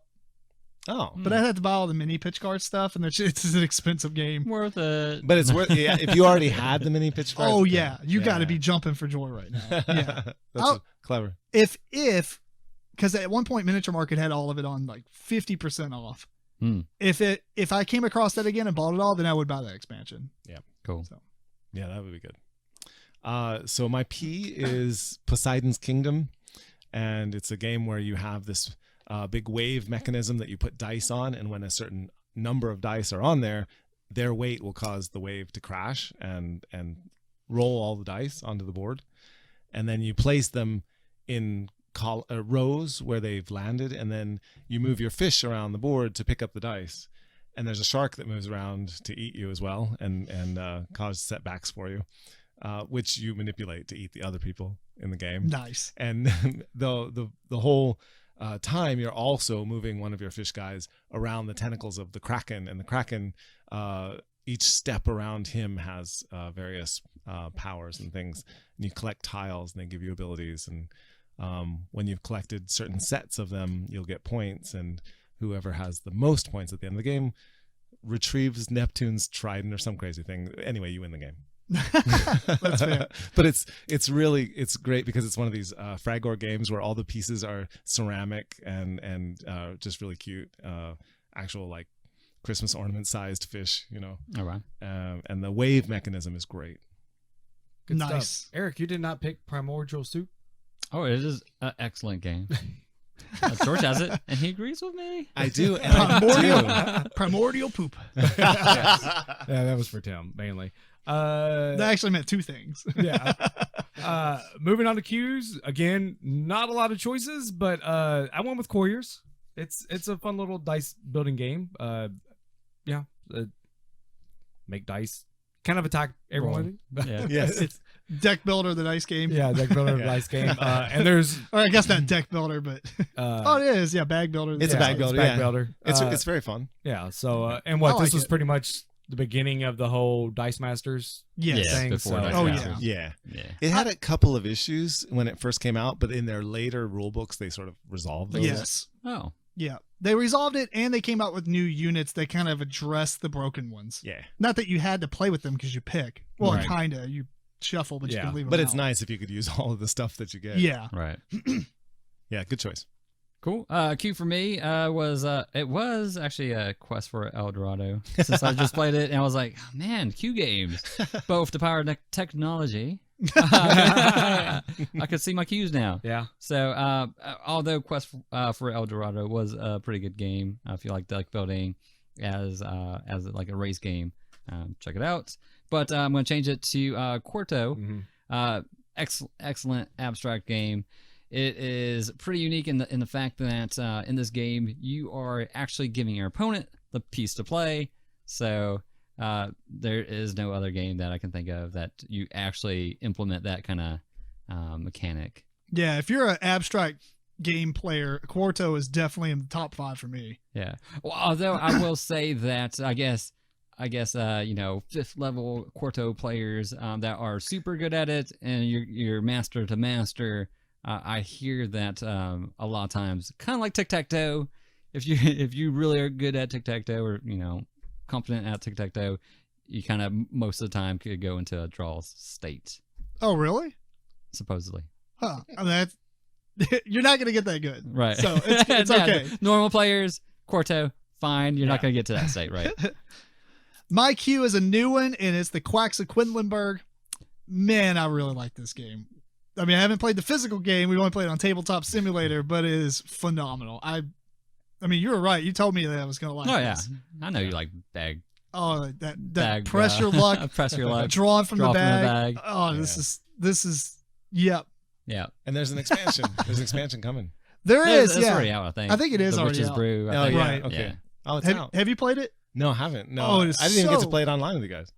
Oh, really? What? No, I think you were We gone. need to do that. Yeah, Sean, we should. Sean and Sierra have the game as well, so they. Okay. I've wanted to play it forever, yeah. Okay. It's really good. I'm Otherwise, it was certain. going to be Quarriers, but mm, I had to put this. It's so good.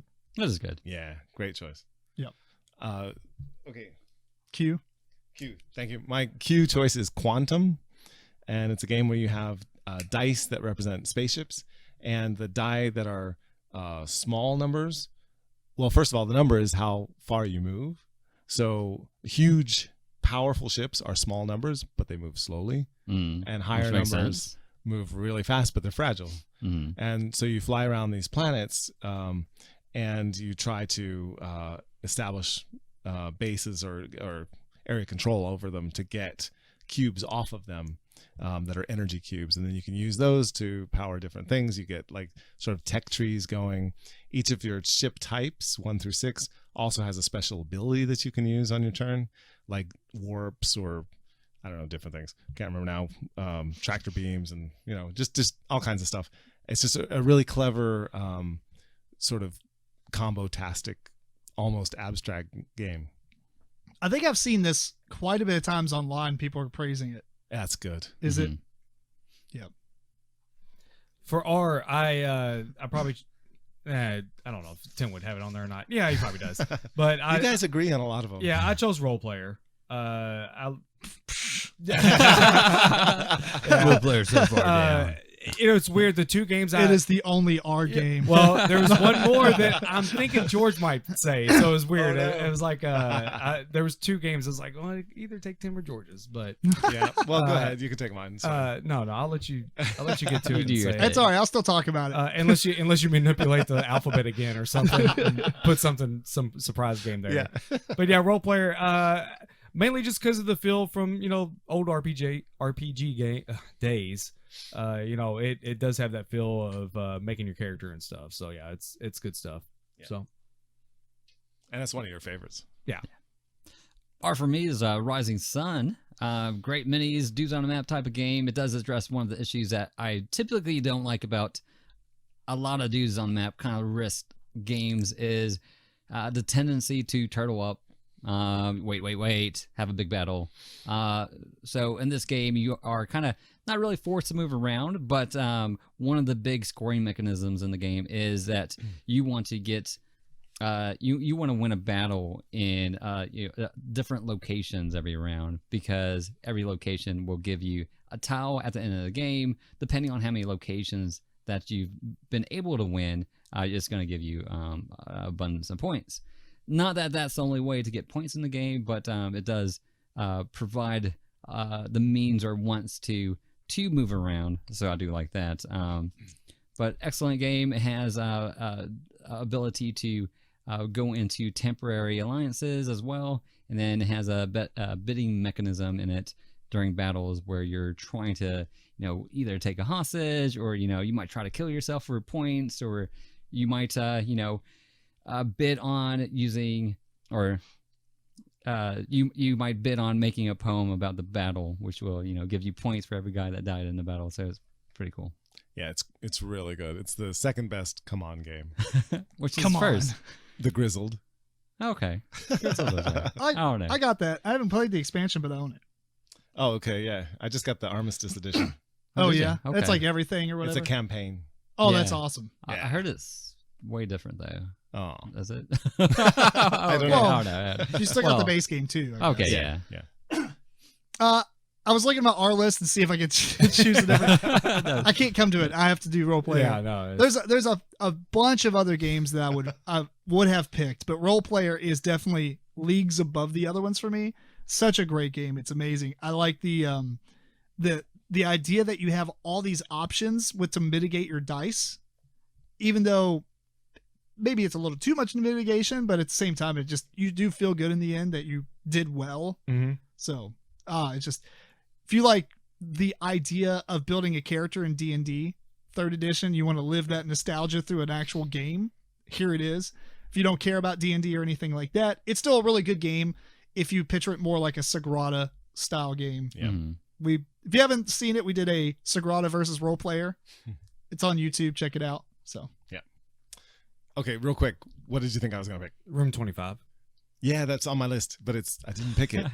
Oh. You said like Room 25 was like one of your favorite games. It is. This Did your killed me. favorite game change? No. It No, this one, honestly, I agonized over this more than almost anything else on my list. oh, really? Yeah, but I had to give it to Robinson Crusoe. Oh, okay. Oh, really? Yeah. Now, is that the base game? Adventure on the Cursed Island. Okay. No, I love the whole thing. Like Okay. all the expansions have been great. And all the And did you play through first edition or second? first edition. Okay. Yeah. Is there even a deal between the two? Like, does it matter? I don't think it matters. I think it's just the box art and the size, and The rulebook really? might Okay. be more understandable in the second just edition. the Sure. rule book was Yeah. terrible. I really hope so. There's no way you can make it worse. But I like it enough that I struggled through the first rulebook. Yeah. Nice. I did like it. It might We just keep no, playing it the would've first made my list, scenario. but right, yeah, we played the first scenario a couple times, but we didn't get past doing that. So I Yeah. would like to continue on. What's your on the favorite game. player count with that? Probably like probably 4 or 5 at least. Okay. Yeah. Sweet. Big groups are fun. It's a good game. But I agonize. I went back and forth on those two forever. Gotcha. Yeah. Good stuff. So S, it would only make sense that Shadows over Camelot would be my pick.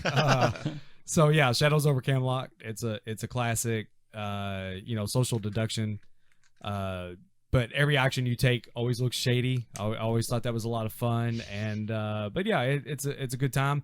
You know, just because it's an older game and there might be some time in between I play it and I question like, is it really like is it going to be like my top favorite game? But then I'll play it and I'm like, yeah, it's that fun to me. So yeah, good stuff. Cool. As for me, is Steampunk Rally. It is a Wow. Yeah, it's really good. It's a dice drafting. This is the one I was going to pick, but I did Alright. choose something different. Wow. Yeah, you're It is so good, dude. No, I So love good. it. I did. Yeah, Yeah. I'm glad you showed us this. And I'm just surprised. I didn't realize you guys liked it that much. Oh yeah. well, Tim has it, and I did end up picking my own copy up. Usually, if Tim has it, I don't. But I was like, oh, I did really like it. So, you're building this tableau, you're building this machine that you're racing through, and typically, I also don't like racing games. So it has a mechanic kind of like Lewis and Clark, where you're trying to you're not trying to be the first through that finish line, but after that finish line is passed, then you're trying to get the furthest after that. I think that's the same thing. Once you pass the finish line, you're done, and it's kind of like Lewis and Clark, right. So it's not just the first that goes through it. So anyway, excellent game. It's pretty thematic, and it's kind of cool to see these machines kind of chugging along. You know, Sometimes do nothing. Yeah, sometimes George had a machine. He was like, I'm gonna do this. I'm gonna do this. I'm gonna do this. I'm gonna do this. Is doing all these gears, getting all this stuff, and he moved like 2 spaces. It's like a Rube Goldberg machine. Yeah. At the end, it's like you scoot along. Yeah. Spinning my wheels. Right. Yeah. That's a good game. It's so good, but I had to give it to this one because it's gotten the shaft off my list quite a bit of times, and I went with Spartacus. Spartacus. Oh, okay. Oh yeah. It's such a fun game. Yes. Oh man, it's so good. I don't like the ending, which we've always talked about every time we talk about this Yes. game. The Munchkin style beat up on the person who's about ready to win. So it Right. usually is the second or third place person that actually wins. But the experience of going from the beginning to then is just phenomenal. I mean, Yeah. I really like the expansions where they came out with the Primus, where you can actually have like 2-on-2 battles. Game plays up to 7 people now, so you got a ton of people just bidding and really? everything. Oh yeah. Yeah. I'm telling you, we should play it again with 7. We should. Yeah. Absolutely. I'm down for that. I mean, there's just so much bidding going on. It's like a casino at that point. I mean, And you really Oh, yeah. you can have an upset in the ring. Like, you Oh, can. Yeah, especially when people are like, they play a card. It's like, swap out this dude. You're like, what? you lose your weapon. Yeah. Yeah, it's such a simple game too. There's not a lot of rules Right. per se, in comparison to a lot of games. It is So. a good choice. Yeah. Oh yeah, I remember. Yeah. Is it one point of the game? Whoever the person that puts you in gets to like Thumbs take up it or down. Yeah. Yeah. Yeah. So like if you lose the battle basically, and because you lose all your, like, you have your dice pool, and if it goes down to like 3 dice, you're kind of fatigued and you're out. Mhm. But if you go down to like 1 or 2 or 1, You're injured, or you get like decapitated. If you lose all your dice, your character dies. But if you don't die, but you still lose, then the host of the match gets to thumbs up or thumbs down you. And so there's a little bit of negotiation that happens on that. There's And I forgot- negotiation with everything in Oh this yeah, game. I forgot to. Even the person that wins, don't they get to decide if they're going to do that? It's like thumb down. He was like, "No, I'm going to let him live." You'd be like, You win. Like Gladiator. if you and Matt are playing against each other, it doesn't matter if Matt goes down or is just kind of fatigued out. I can be like, "You're dead anyway because you messed me up earlier in the game." All right. But then he could be like, no, I'll give you some slaves, or whatever. Yeah, you can trade. Which it's funny that game never got any kind of flack. Yeah, not too much. I Except guess the slaves are awesome in this one. the show itself is just, it's a campy thing. I guess nobody cared. Yeah. I don't know. But fair enough. It was 17 plus. It has the F word on the box. Yeah. Oh yeah.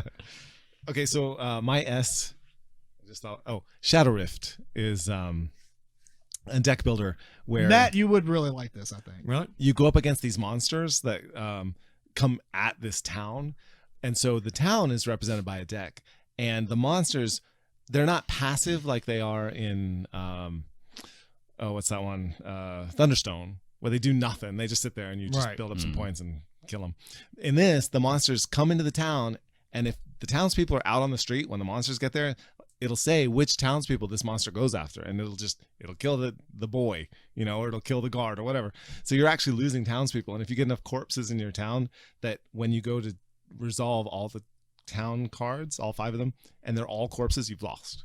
So you have to really protect the town, and, Right. and there's like actual results of the monsters coming at you, and the monsters all have different powers, and there's an arc to the game where at the start the monsters are just massively you can't even face them practically, and then by the end you're getting more and more powers because you're purchasing cards like a deck builder, Right. that add to your abilities, and it's just so much fun. Really enjoy this one, and there's so many different kinds of monsters that you can choose from, and so many traveling people that you can add to the town by buying them, that it makes the game completely different every time. Yeah. And I've got all the expansions. I don't even know how many decks that is. It's so good. It was really fun. Mhm. And every time I look at it or read the word, I always picture that card game on the iPhone that they end up printing. Oh, yeah. What's it called? Shadow something? Shadow Gate? No, that's What did you say that's called? Shadow Rift. A Shadow Stone, maybe? yeah, it's that- something like that. But even Yeah. the box art kind of was reminiscent of it. And when he busted out, I was like, what? Oh yeah, it's called Shadow Rift because the monsters are coming through these rifts. Yeah, that And if you can close all the rifts, then you can stop them and win that way. gotcha. So, but one of the expansions is this boss monster that you have to face, and so he does all these bad things to you too. And like you go past all the monsters, and then you still have to face the boss monster, even if the rift isn't closed or not. So yeah, I've never gotten that far because I can hardly win the base game. That's fair. That's stage 2. Yeah, Going with T, this was one of the ones that there was a whole bunch of games to pick from. Yes. Yep. So I picked Zolkin. That's a good pick. Yeah. That's solid. Yeah. It's, I'll let you go with that one. yeah, let me go with that. Eric has it as a Z, but Yeah. Yeah. I was like, he how can I probably put this really in here? does. Yeah. I'm sure he does. Yeah, so I mean, it's kind of a classic. It's got big gears. It's interesting to look at. It's got cool skulls. It does have a feed your people, but I can look past that. Speaking of which, afterwards, talking about cool skulls, we found the game that replaced the cool skull feature. Oh, That Roll for Adventure has some of the coolest. They're like porcelain skulls. Oh. Didn't I show you them? Mhm. They kind of look like teeth. Anyway, Yeah. oh, cool. Yeah. But yeah, Zolkin, it's just it's interesting to your people are out there and seeing how long you want to leave them on the gears to see what you want to get for them being out there and all that good stuff. So yeah, it's just it's a fun game. Like it a lot. Exhausting. Eric, you gonna paint it? Super excellent. No, maybe you can paint it for me. If I dry brush it, it'll look good. It won't be like super detailed, Oh yeah. but it won't take a lot of time either. So We'll talk. all right. That was very much in contention for my T. I eventually did go with Terra Mystica. It is a city building. You're going out and you're terraforming. You get a special clan that has their own special power. You get these boughs of power that you get to play around with and use. So excellent game. Yeah, that's a good one. Yeah. They're both good. They're both exhausting. Oh, Oh, yeah. so good. But they're both good. They're Speaking worth of, I went with Terraforming Mars. Oh my God, 3 exhausting games. Yeah. it. T is for exhausting. People just look at our list and probably think, well, they got party games. What? And they like this too? It's just we have a weird. A lot of people are very generic with, I think, the way they structure their games because they want to pick what they think they're going to impress everyone with, and we just pick what we like. Yeah. I don't know Yes. what's so hard about that. I Yep. hate watching people's top 10 lists. They're like alchemists and Okay, what's that's the. a good game though. It is a good game, Yeah. but it's followed by like Terra Mystica and I only like heavy games. oh, if it's not heavy, it's weak. Whatever. I said pitch car, and now I'm saying Terraforming Mars. Good. Anyway, so Terraforming Mars, super good game. I liked it actually with less people than the max player count Yeah. because the game still is like the same length. You just divide the actions among the players basically. So if you're playing 2 or 3, you have a lot less people to do stuff with. Mm-hmm. Super combo. Is there something behind me you're looking at? No, I was just thinking because I was like, Terra Mystica wasn't on my list. You weren't there that night. Terra Mystica? Yeah, when I played it at Eric's. Oh, I have Oh. played it though. Yeah, I played Yeah. it too. But I wasn't there. We didn't play it together. yeah, but because I was not saying it would have changed my pick, but I was like, I don't remember seeing that. But Gotcha. That's why. Yeah. See another one. The list I gave Matt is any game he's played with me. Yes. But yeah, it's such a good game. I've got almost all the expansions except for like the latest one, and it's just so good. I like the combo-ness. I actually really like the idea when you pass around all the cards to buy things from it, like to the drafting phase and stuff. Oh, so good. Yeah, it's a good game. Yep. Yeah. Okay. Well, sticking with the heavy theme, I'll go with Teotihuacan. No, I won't.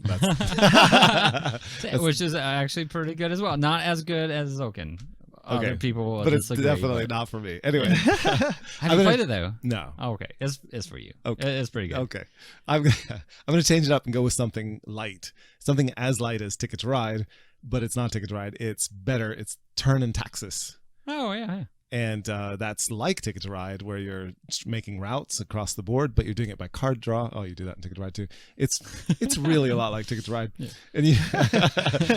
and you have choices. Oddly enough, Ticket to Ride. Whether you're cashing in the routes that you build, whether they're 3 or 4 or 5 or 6 long or whatever. So there's sort of a push your luck to it. And then there's lots of different ways to get points, whether you make the longest thing or the first one to get all 7 colors, or there's carriages that you can get, and there's all these extra little powers that you can sort of throw in there every once in a while to help yourself out. It's really just elegant, easy, light, fun game. Also believe Outprint, kind of hard to get, but Oh, is it? Oh, But on Tabletop Simulator. but yeah. excellent game. And somebody remastered it so it has really high quality art on it.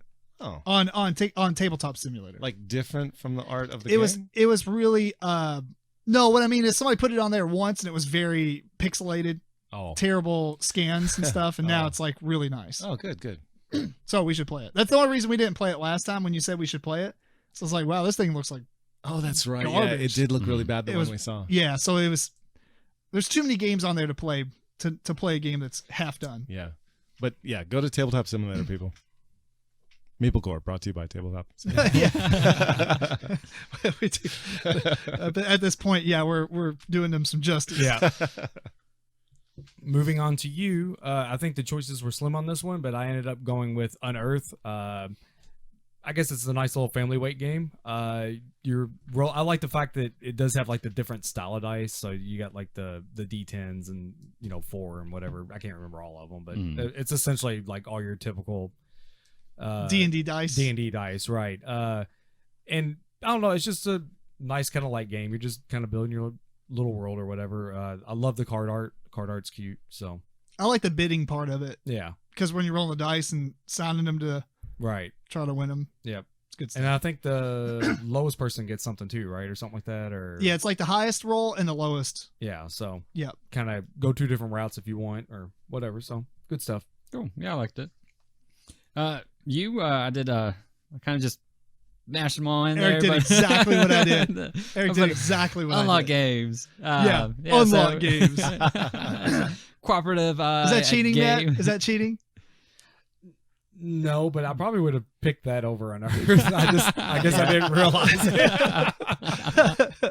Dang it. Yeah. I'm surprised you didn't pick Ursup, Primordial Oh, Soup. Right. There you go. So- Second on the list.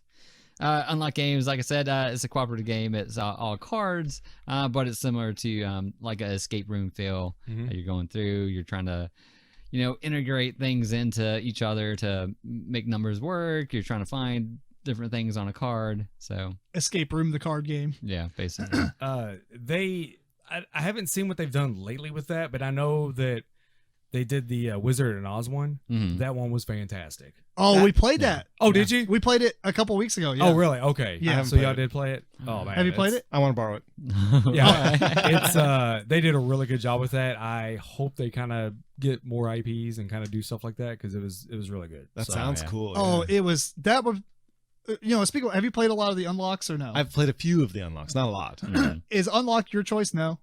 Yes, it would have to be, yeah. Oh, it is your choice on the use? No, I mean, No.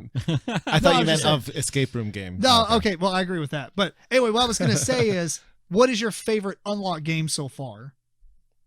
Then Out of the unlocks that you've played, we I- don't have to go in order. If you just know it, say it. the Wizard of Oz one was good, but I think there was a mansion one we did that was a lot of fun. The Haunted Mansion Yeah, thing? I think the Haunted Mansion one. or House on the something Hill or something? Yeah, something like that. That one was pretty neat. So I actually don't even remember the names of most of these.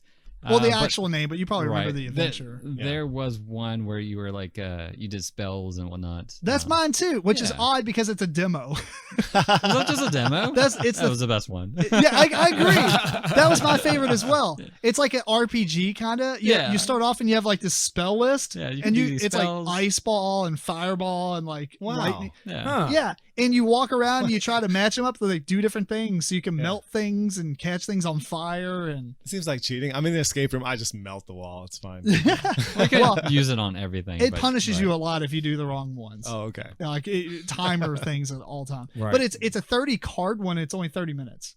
Huh. It's actually available for free.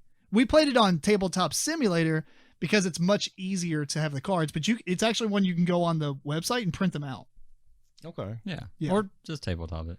Tabletops, probably it makes it easier. a lot better and easier. You don't have to. And they go It's printing only them one out. play, so if you Yeah. print it out in color, it's probably expensive and Yeah. But that was actually my favorite one too. I'll look Uh-huh. up the name while you're talking about yours. My U or my unlock? Both. You. Or Okay. your Or have unlock. you played Unlocks? I have. I like the Okay. Nautilus one. Okay. Oh, Yeah. yeah. With the The sub. Right. The submarine. That Yeah. one is good. Yes. Okay. My U. Did you say your U?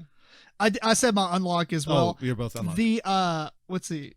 While we're just on it, which one is it? I think maybe they just classed him under the elite. No, that's not right. Going back to George. Go back to George. Okay, so my U. Oh, game. do a Ron. No, not. Sorry, do a Ron dungeon. So DOO-ARANN dungeon. Sucky name. I don't know worry that one. about it. Yeah. but- Yeah, that's why I didn't remember the name, but it has a dragon on the front, but it is a demo. You can go to Asmodee's website and download it, Okay, along very with cool. 2 other ones. Nice. My U game is Unicornus Knights, which is a Oh yeah. really I'm very sad now that he says this. Anyway, go ahead. it's a really funky cooperative game where you set up a map and there's a bad guy on one end with all his army around him, and he's just taken over the kingdom and kicked out the princess. And the princess has determined she's going to go back. She's going to go just take her little tiny army and go take this guy on. And she's going to die and lose. But you're her generals and you're in charge of keeping her safe. So you have to direct her across the map and keep her from she'll just go right in and just get herself killed because she's an yeah. idiot. Yeah. But she's in charge, except you can influence her to do certain things. And Like, you and have to fell trees and stuff so she turns paths, or you determine where she goes. Like, you get certain choices. There's ways to convince her to go around certain ways. And if you do it, you'll come into other enemies rather than like the main enemy. And when you do, you can take them on. And if you defeat them, some of their defeated people will join you. So you can Oh. you can Get bigger build and your bigger. army as you go, so that by the time you get there, you're big enough. And when you come up against these different bad guys, there's a fate deck, and you pull a card out of the fate deck, and it tells you a relationship that one of you has with that enemy. And it could be like anything. It could be like, this guy hates your guts and he like gets a bonus to fight you. Or it could be, this person has fallen in love with you or something.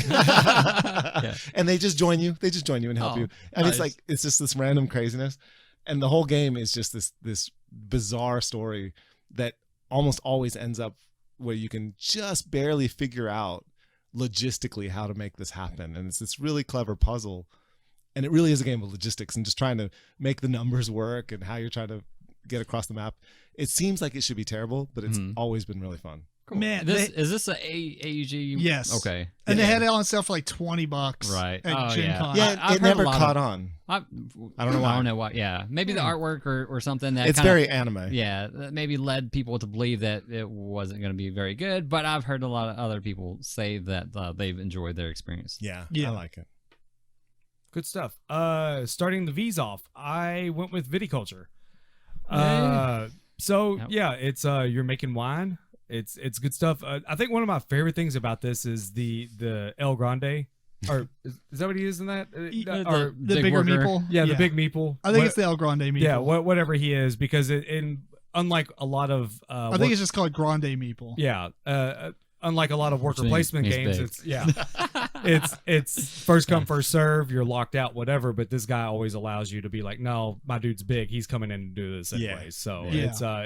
it's nice to always have that option that you're Never locked out. You're not always locked out of a certain option. So, and the way just everything works and flows with the maturing of the wine and the grapes and The all that good seasons. stuff. Yeah, the seasons and just everything about the game. It feels like you have a vineyard and you're making wine for real. So Yeah, and there's all kinds of expansions, and it's actually confusing all the different editions of this game. Well, yeah, the That is kinda modular confusing. kind of mini expansions. Yeah. My favorite part is the glass beads. yes, It's just weird because like glass beads are normally kind of like they drip a piece of glass and let it solidify, but these are like perfectly round with flat on the bottom. I don't know, it's just they're satisfying. yeah. Good quality control there. Oh yeah. Yeah, it's really good. So MeepleCore sure did make my very, very short list there, but I actually ended up going with Voyages of Marco Polo. Mm-hmm. It is a dice placement type of game where you're gonna roll these dice and you're gonna put them out on these action selection worker placement type of game. And everybody starts off with like this awesome player power that everybody else is jealous of, but now you're also jealous of their power, so it actually works out really well. So It does. Yes. My V is basically Storage Wars. It's Yes. Vault Wars, Oh yeah. but it takes place in medieval. Basically, a hero died. Now you're auctioning off his vaults of loot and stuff. Yeah. It is such a good game. It's so funny. One person's the auctioneer basically for the round, and everybody else is trying to bid on it. So you get to look at cards, and you only get to see so many of them. And so there's other ones that are face down, and you got powers, so we can maybe look at some of those. And it's just everything about this game is great. It's got that bidding aspect, just like Storage Wars, where you're like, no, I don't want this. And then like later on, you're like, 15. You're like, you said you were out.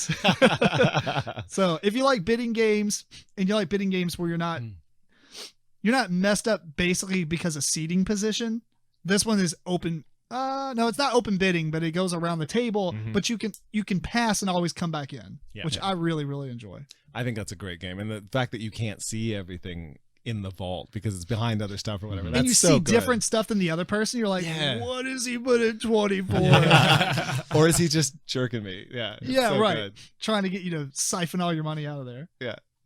Okay, my V is Village, okay. where you have meeples that die off when they get old. I just got my village. That's the dice one. I'm going with the That's actually a good game. Good one. That's a good one, yeah. the village, just village, and it has some expansions as well. It has a port expansion, and it has a inn expansion. So the people that you have in your family, they get renown in the town, and they might get buried in the cemetery with honors, or they might be buried in some unmarked grave. But everyone gets old eventually, and you just have to manage your family and try to get the most points. And it's a really clever system. If you like that system of, I'm guessing, I haven't played Village, but of your workers kind of dying off, Teotihuacan has that same kind of mechanic where, so where you're using them, every time you use them, they like tick down and they die. So Okay. yeah, might give it a try. Yeah, Village always had me interested. I just heard a little bit about it and was like, oh, that sounds awesome, because it's like light. It's like a living board game in front of you. Yeah. I mean, it's like a real town and everything. It's really good. And since we're basically sponsored by Tabletop Simulator, It is available there. I will say that somebody made a mod on there, and it looks phenomenal. It has all the expansions laid out, and it got like cool scenery elements in the background that have nothing to do with the game. Oh, but, that's cool. Yeah, they did a really good job. Nice. Starting the W's off, this will be the only time I do something like this, but I probably would have said WoW TCG or WoW Minis, just because they took a lot of time up. Here, in my early game, right? Cheers. But instead, I stayed with Warcraft, and I went with the Warcraft adventure game, or not the. It's not the adventure game. I do have that, but you're talking about Warcraft the board game. The board game, which yes. I also picked. Yeah. Sorry, not to jump out of line. Yeah, so I mean, it's playing a day, pack a lunch. Yeah. It's a long game, but if you want to know what it feels like to play the old MMO, this is exactly what it is. It's a lot of fun. It's very adventurous, and it's very long, but Yes. it was worth it, the playthrough. Oh yeah. Well, W is for war. So I didn't go with Warcraft. I went with War of the Ring. It's an asymmetrical game where one people are playing the free peoples, They are trying to either, take over enough, I believe, strongholds or cities, or they're trying to have, Frodo go and, deliver that ring to Mount Doom. The Shadow People they have more armies. They are trying to slow down Frodo there. And then also they are trying to take over, X amount of cities or strongholds. So excellent game. Is really mostly played as a 2-player, although I heard people say they also liked it 3 and 4. So never did get a chance to try it at 3 or 4. Yeah, I need to try that one. Yeah. You got rid of it though, right? I had the first edition. If I come across the second edition, I might pick it up. Cool.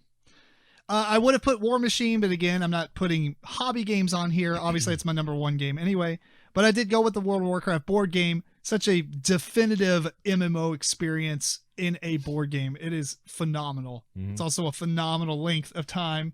Right. But, I mean, you're talking 14 hours is what we played it with the expansion. Probably a lot less if you played it with just the base game because... Holy cow. Yeah. George, next. Yeah, we got to play it. This scheduling. is why I don't play MMOs. Yeah. No, right. But now you can get a very fraction of that time.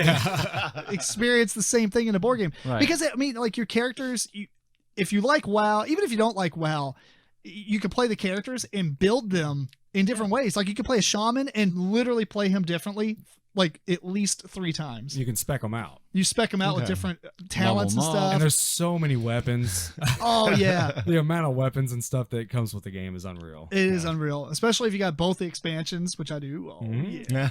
But like you can play a paladin and you can spec him out to be a tank. And like there is an actual archetype system kind of going on where you can be a tank, you can be DPS, you can be magic DPS, you can be a healer. Well, is it like World of Warcraft in which you can drop in, drop out?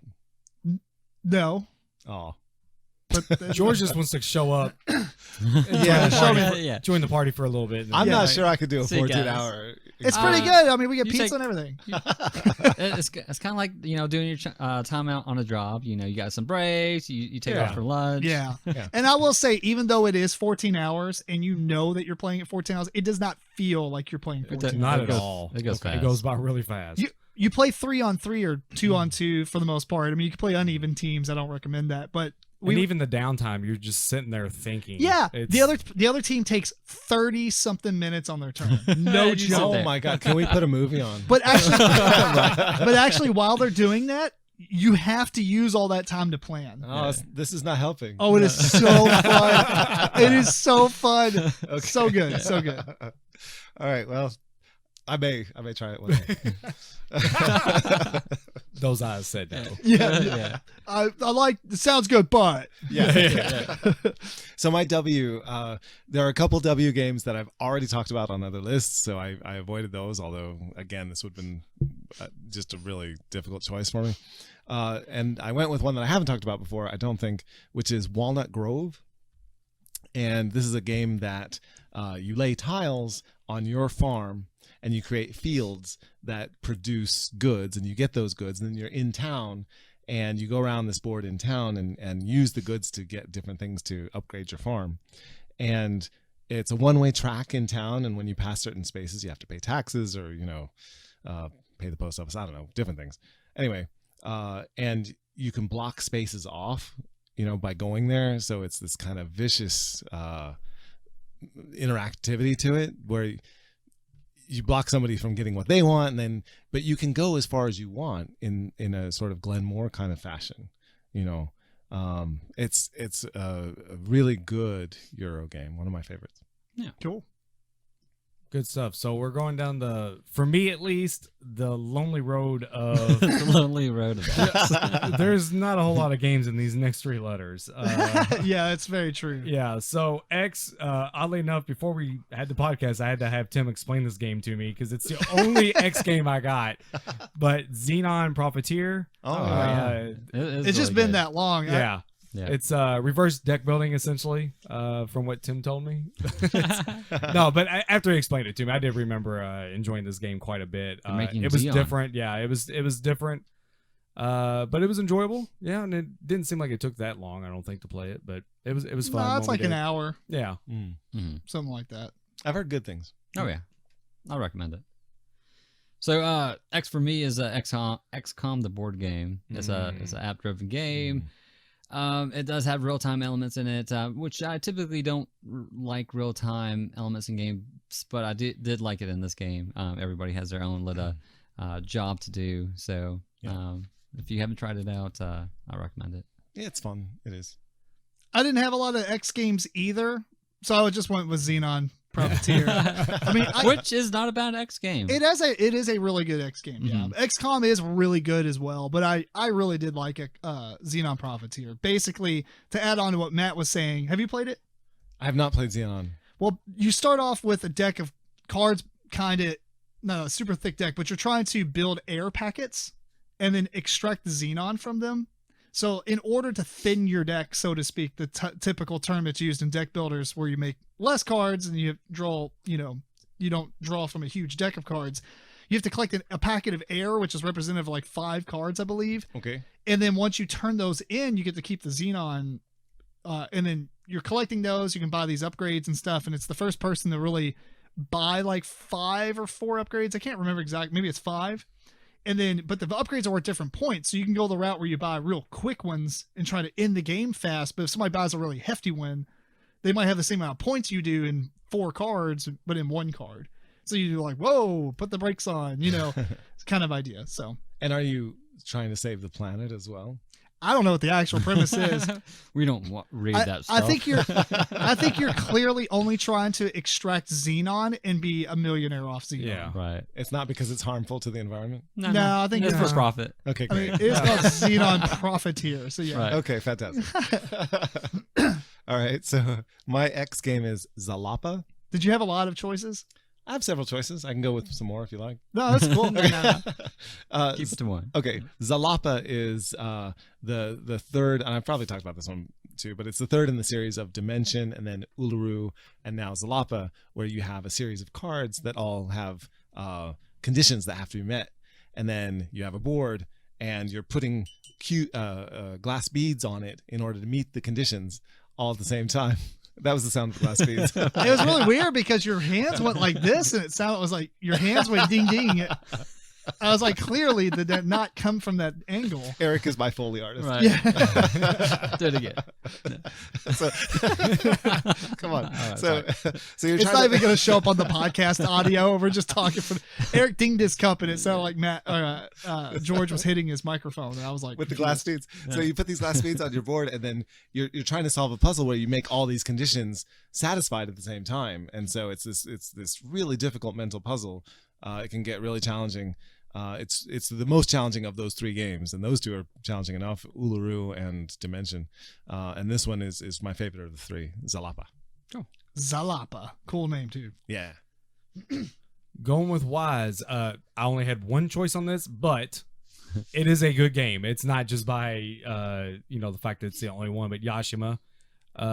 It's dudes on a map. Not dudes on a map. It's a miniature game. Arena combat. Yeah, arena combat. Yeah. It's but it's each person has got their own kind of like skill set, I guess. Yeah, their own deck. But what you also do mash 2 decks together, I think. Right. Tim? So Yeah, you mash like your character deck with an Akami deck. Mhm. yeah, so you can Full have a different spirit. play style, every time you do play it.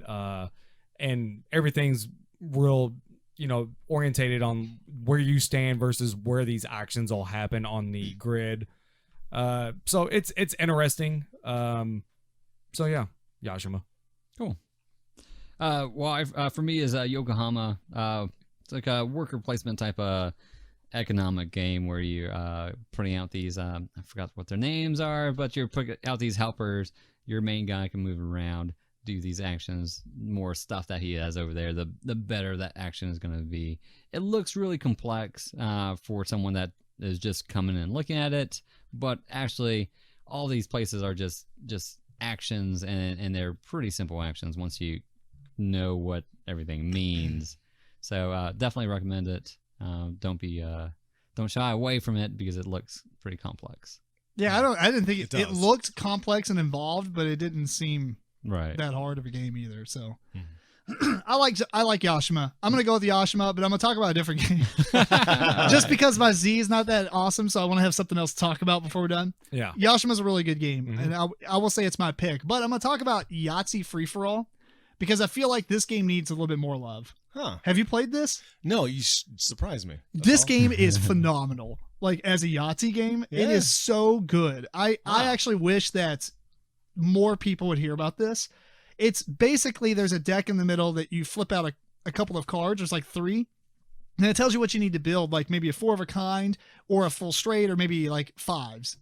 And on your turn, you roll Yahtzee style and you put all your dice out on this little holding tray to show like this is what I have. And at the start of your turn, you get to claim one of the cards from the middle. So it's pretty obvious which one you're going to go after. When you roll that, you actually do claim it and you put it in front of you. And you don't get to keep it unless you start your turn with it. And so on your turn, you'll be like, you only rolled 3 5s. So you'll roll a bunch of 5s and maybe take it from me. Okay. And so like now you took that card from me, but if you don't take a card from the middle, all the other cards in the middle get chips on them and make them worth more points. And so now the next person's like, man, you took that with a low amount of 5s. I really want to steal it from you now.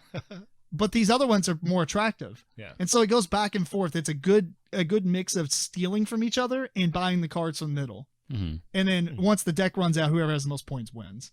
It is the best Yahtzee game. It is so good. It sounds like it makes Yahtzee actually fun. Oh, Yeah. it's so good. Yeah, it's kind of like tumbling. Stupid box, What's that? but Tumbling.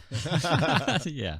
it's up there on the side. It's like this weird stop sign shape that fits in this little stand. Oh. But the box unfolds like an octopus or something. It's all Right. dumb, but it works out. It's really, really good. Okay. I don't know what game you're gonna like it too, but Oh no, I was actually gonna say, and it is that Gold game. The like tumbling- Jenga Gold, Jenga Gold, yeah. Gold Rush or something. That's also really That's fun. the best Jenga. Jenga game. Oh. The Gold edition. Once it Okay. gets knocked, basically, long story is once the tower gets knocked over, on the inside of each gold brick is blank or a star. And so when somebody knocks over the tower, you rush and try to look at all of them and, Right. and collect the rest of the pieces. So you're trying to move the pieces, and if you get a star, you get to keep it. Otherwise, you put it on top of the tower like normal Jenga. But the first person to knock the tower over, everyone's like, rah! And going nuts. It's really good too. Okay. I like book lovers Jenga, where you pull out the piece and it has like a category and you have to name a book that is in that That would category. be horrible. I can name a lot of books. I just never read them. Yeah. There you go. Yeah. Shrink wrap movies. That should be a category. Movie lovers. There's probably a movie lovers Jenga too. Yeah, there Right. you go. Yeah. You could change it. Ding. Is that your gavel? Moving on. Case adjourned. We're not even in this Yeah, in the whys anymore. So I was surprised when you were saying that you were going to talk about a different why. I was really surprised that you didn't say Yido, because I figured somebody would say Yido. Yido was number 2 for me. Yeah. Yeah. Yeah, So so good. I didn't put it on my list because I figured someone else will talk about it. Yeah. You So- should talk about it. No, I'm going to talk about a different game. Ah, no. Yido's better. But I still had to mention it somehow. Anyway, I'm going to talk about You Must Be an Idiot, which is a Yeah, Yido's better. yeah, it is. But Okay. Matt. It's like, what? You Must Be an Idiot is a trivia game. And I really enjoy it because when you have one person who's a genius and he gets to read the card that has a question on it, and then everybody else answers the question, but they randomly get cards. Some of them say you're a normal person, and some of them say you're an idiot. And if you're an idiot, you have to incorrectly answer. That won't be hard. What? But then you get points if you can guess who the idiots are. So you don't want to make your guess Oh. too bad. That's actually pretty good. So are the questions? Are they? They're hard. They are Yeah. hard. Some of them are okay. hard. Like what? So Did it's you, not- get, it's did you not- get my reference at least? No, I mean, what? I said, what? The game what that we played. It's basically the same thing. Yeah.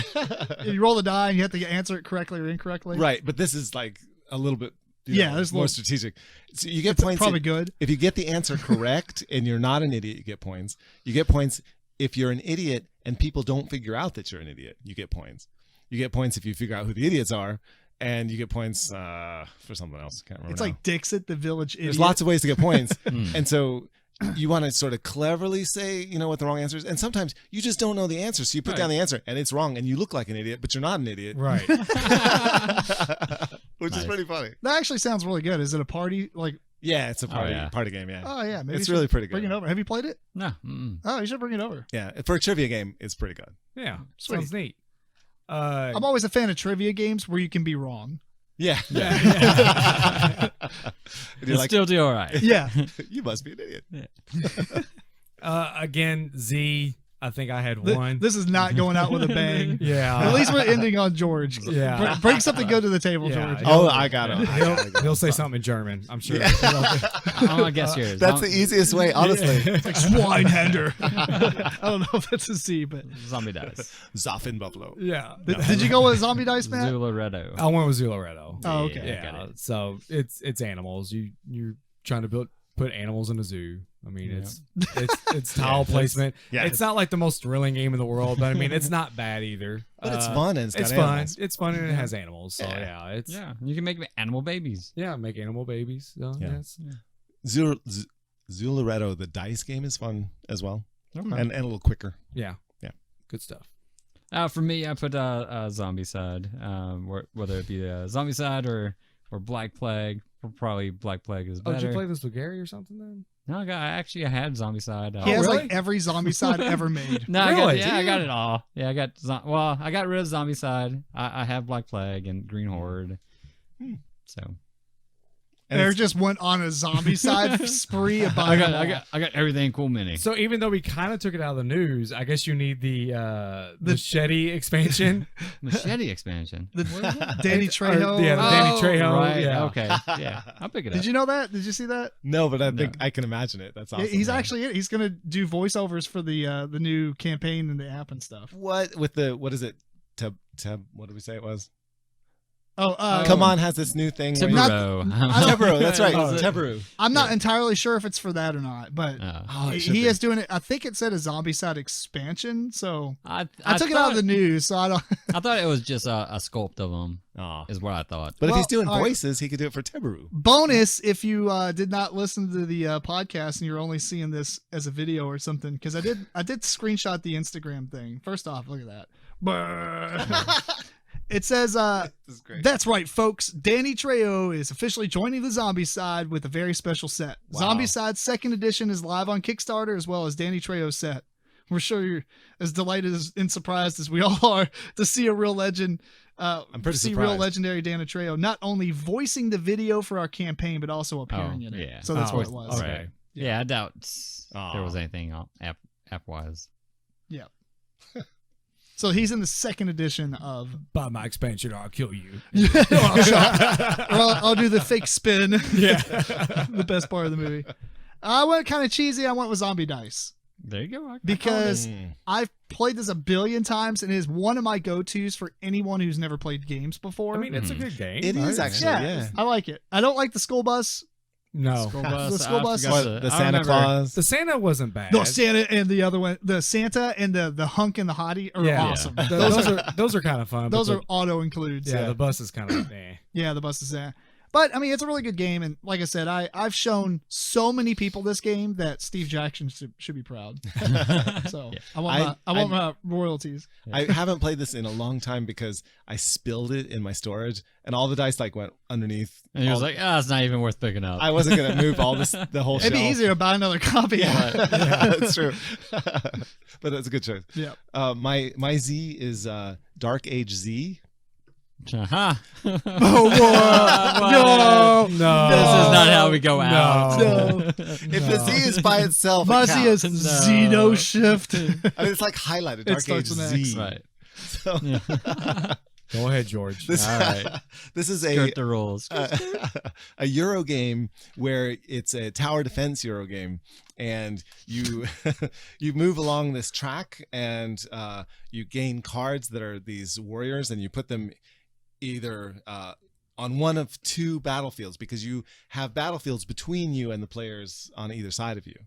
So you have to manage two different things, and there's zombies coming at you from each of these battles, and you can it's very mathematical. You have to sort of figure out, you know, how the progression of zombies will work, because if they kill your warriors, those warriors will turn into zombies and keep coming at you in the next wave. Mm. So there's a lot of math, but there's a lot of thinkiness to it, and you can there's a lot of humor in it too, because you can get these cards that are artifacts from that are the zombies, by the way, are coming through this rift, and so they're like modern day zombies, but they're coming into a medieval kingdom, strangely enough. But they're bringing these artifacts with them, so They're smart.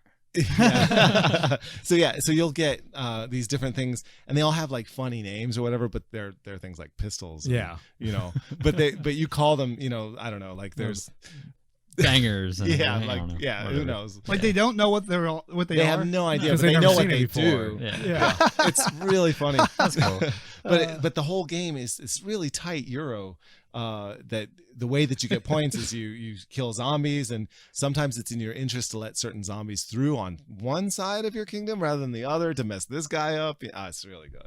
That Dark- sounds pretty fun. Dark Age Z. Oh, yeah. and good. So I'm Yeah. glad you shoehorned that one on the on the Z list. All right, well, I guess that's the end of that. Hope everybody liked the AlphaBEST Super Board Games, Yeah. or Alpha Favorite. Next, Alpha Worst. Yeah. What's the chances we could do top fives of each of these? Top No. 5. We could absolutely do that. Matt, one No. episode. Absolutely not. we'd have to skip. It'd be like half a best, Yeah. half a bit. Like I said, there was one Z and one Y. Well, I had a couple Yeah, ones. zombie dice. Yeah. Yeah, I guess you're right. You had two. Yeah, I had two. We could do a top five. Oh, I did have Zombies and Zombies Junior. Too. Yes. Sorry, I did have multiple Z's. That's fair. Yeah, there was only maybe 3 letters that I had like 0 choices, or like one obvious, and like 3 or 4 that were like meh. Right. But there were some that just scrolled forever, like the S and the T and the Yeah. R. T's. Some were harder than others. Yeah. My D, E, F were really hard to choose. Was it really? Yeah. My D, my E. Yeah, no, all 3 of those were pretty hard. I mean, at least I had maybe 3 or 4 that I was picking from. Left off some great games. Yeah. Oh, yeah. Oh, I left off. Yeah, I think we all left off a lot of great. Yeah. You had to like make It's sacrifices. true. I but- made a lot of sacrifices. Yeah. Eric, The gods should be happy. I'm Eric's- happy with our Eric's list. gonna go back. Were you looking through it the whole time to see? No, just on a couple of them, I was like, oh. Oh, like I I don't know had- about this game, but Like, I had no cues. I was like, what is a cue? Oh, I just played a cue. Yeah. So, for that one, I went back and, well, I didn't really have anything for the numbers, so. gotcha. Cool. Well, all right. I guess that's time to wrap it up, right? Yep. Yeah. All right. Hey, we gotta wish Eric a happy birthday since his birthday is in an hour. Tomorrow, right? Hey, yeah. happy birthday. Yeah. Yeah. Hour and 1 minute. And actually, I might actually post this tomorrow, so it'll be posted on your birthday. Happy birthday, Happy Eric. birthday, Eric. Yay.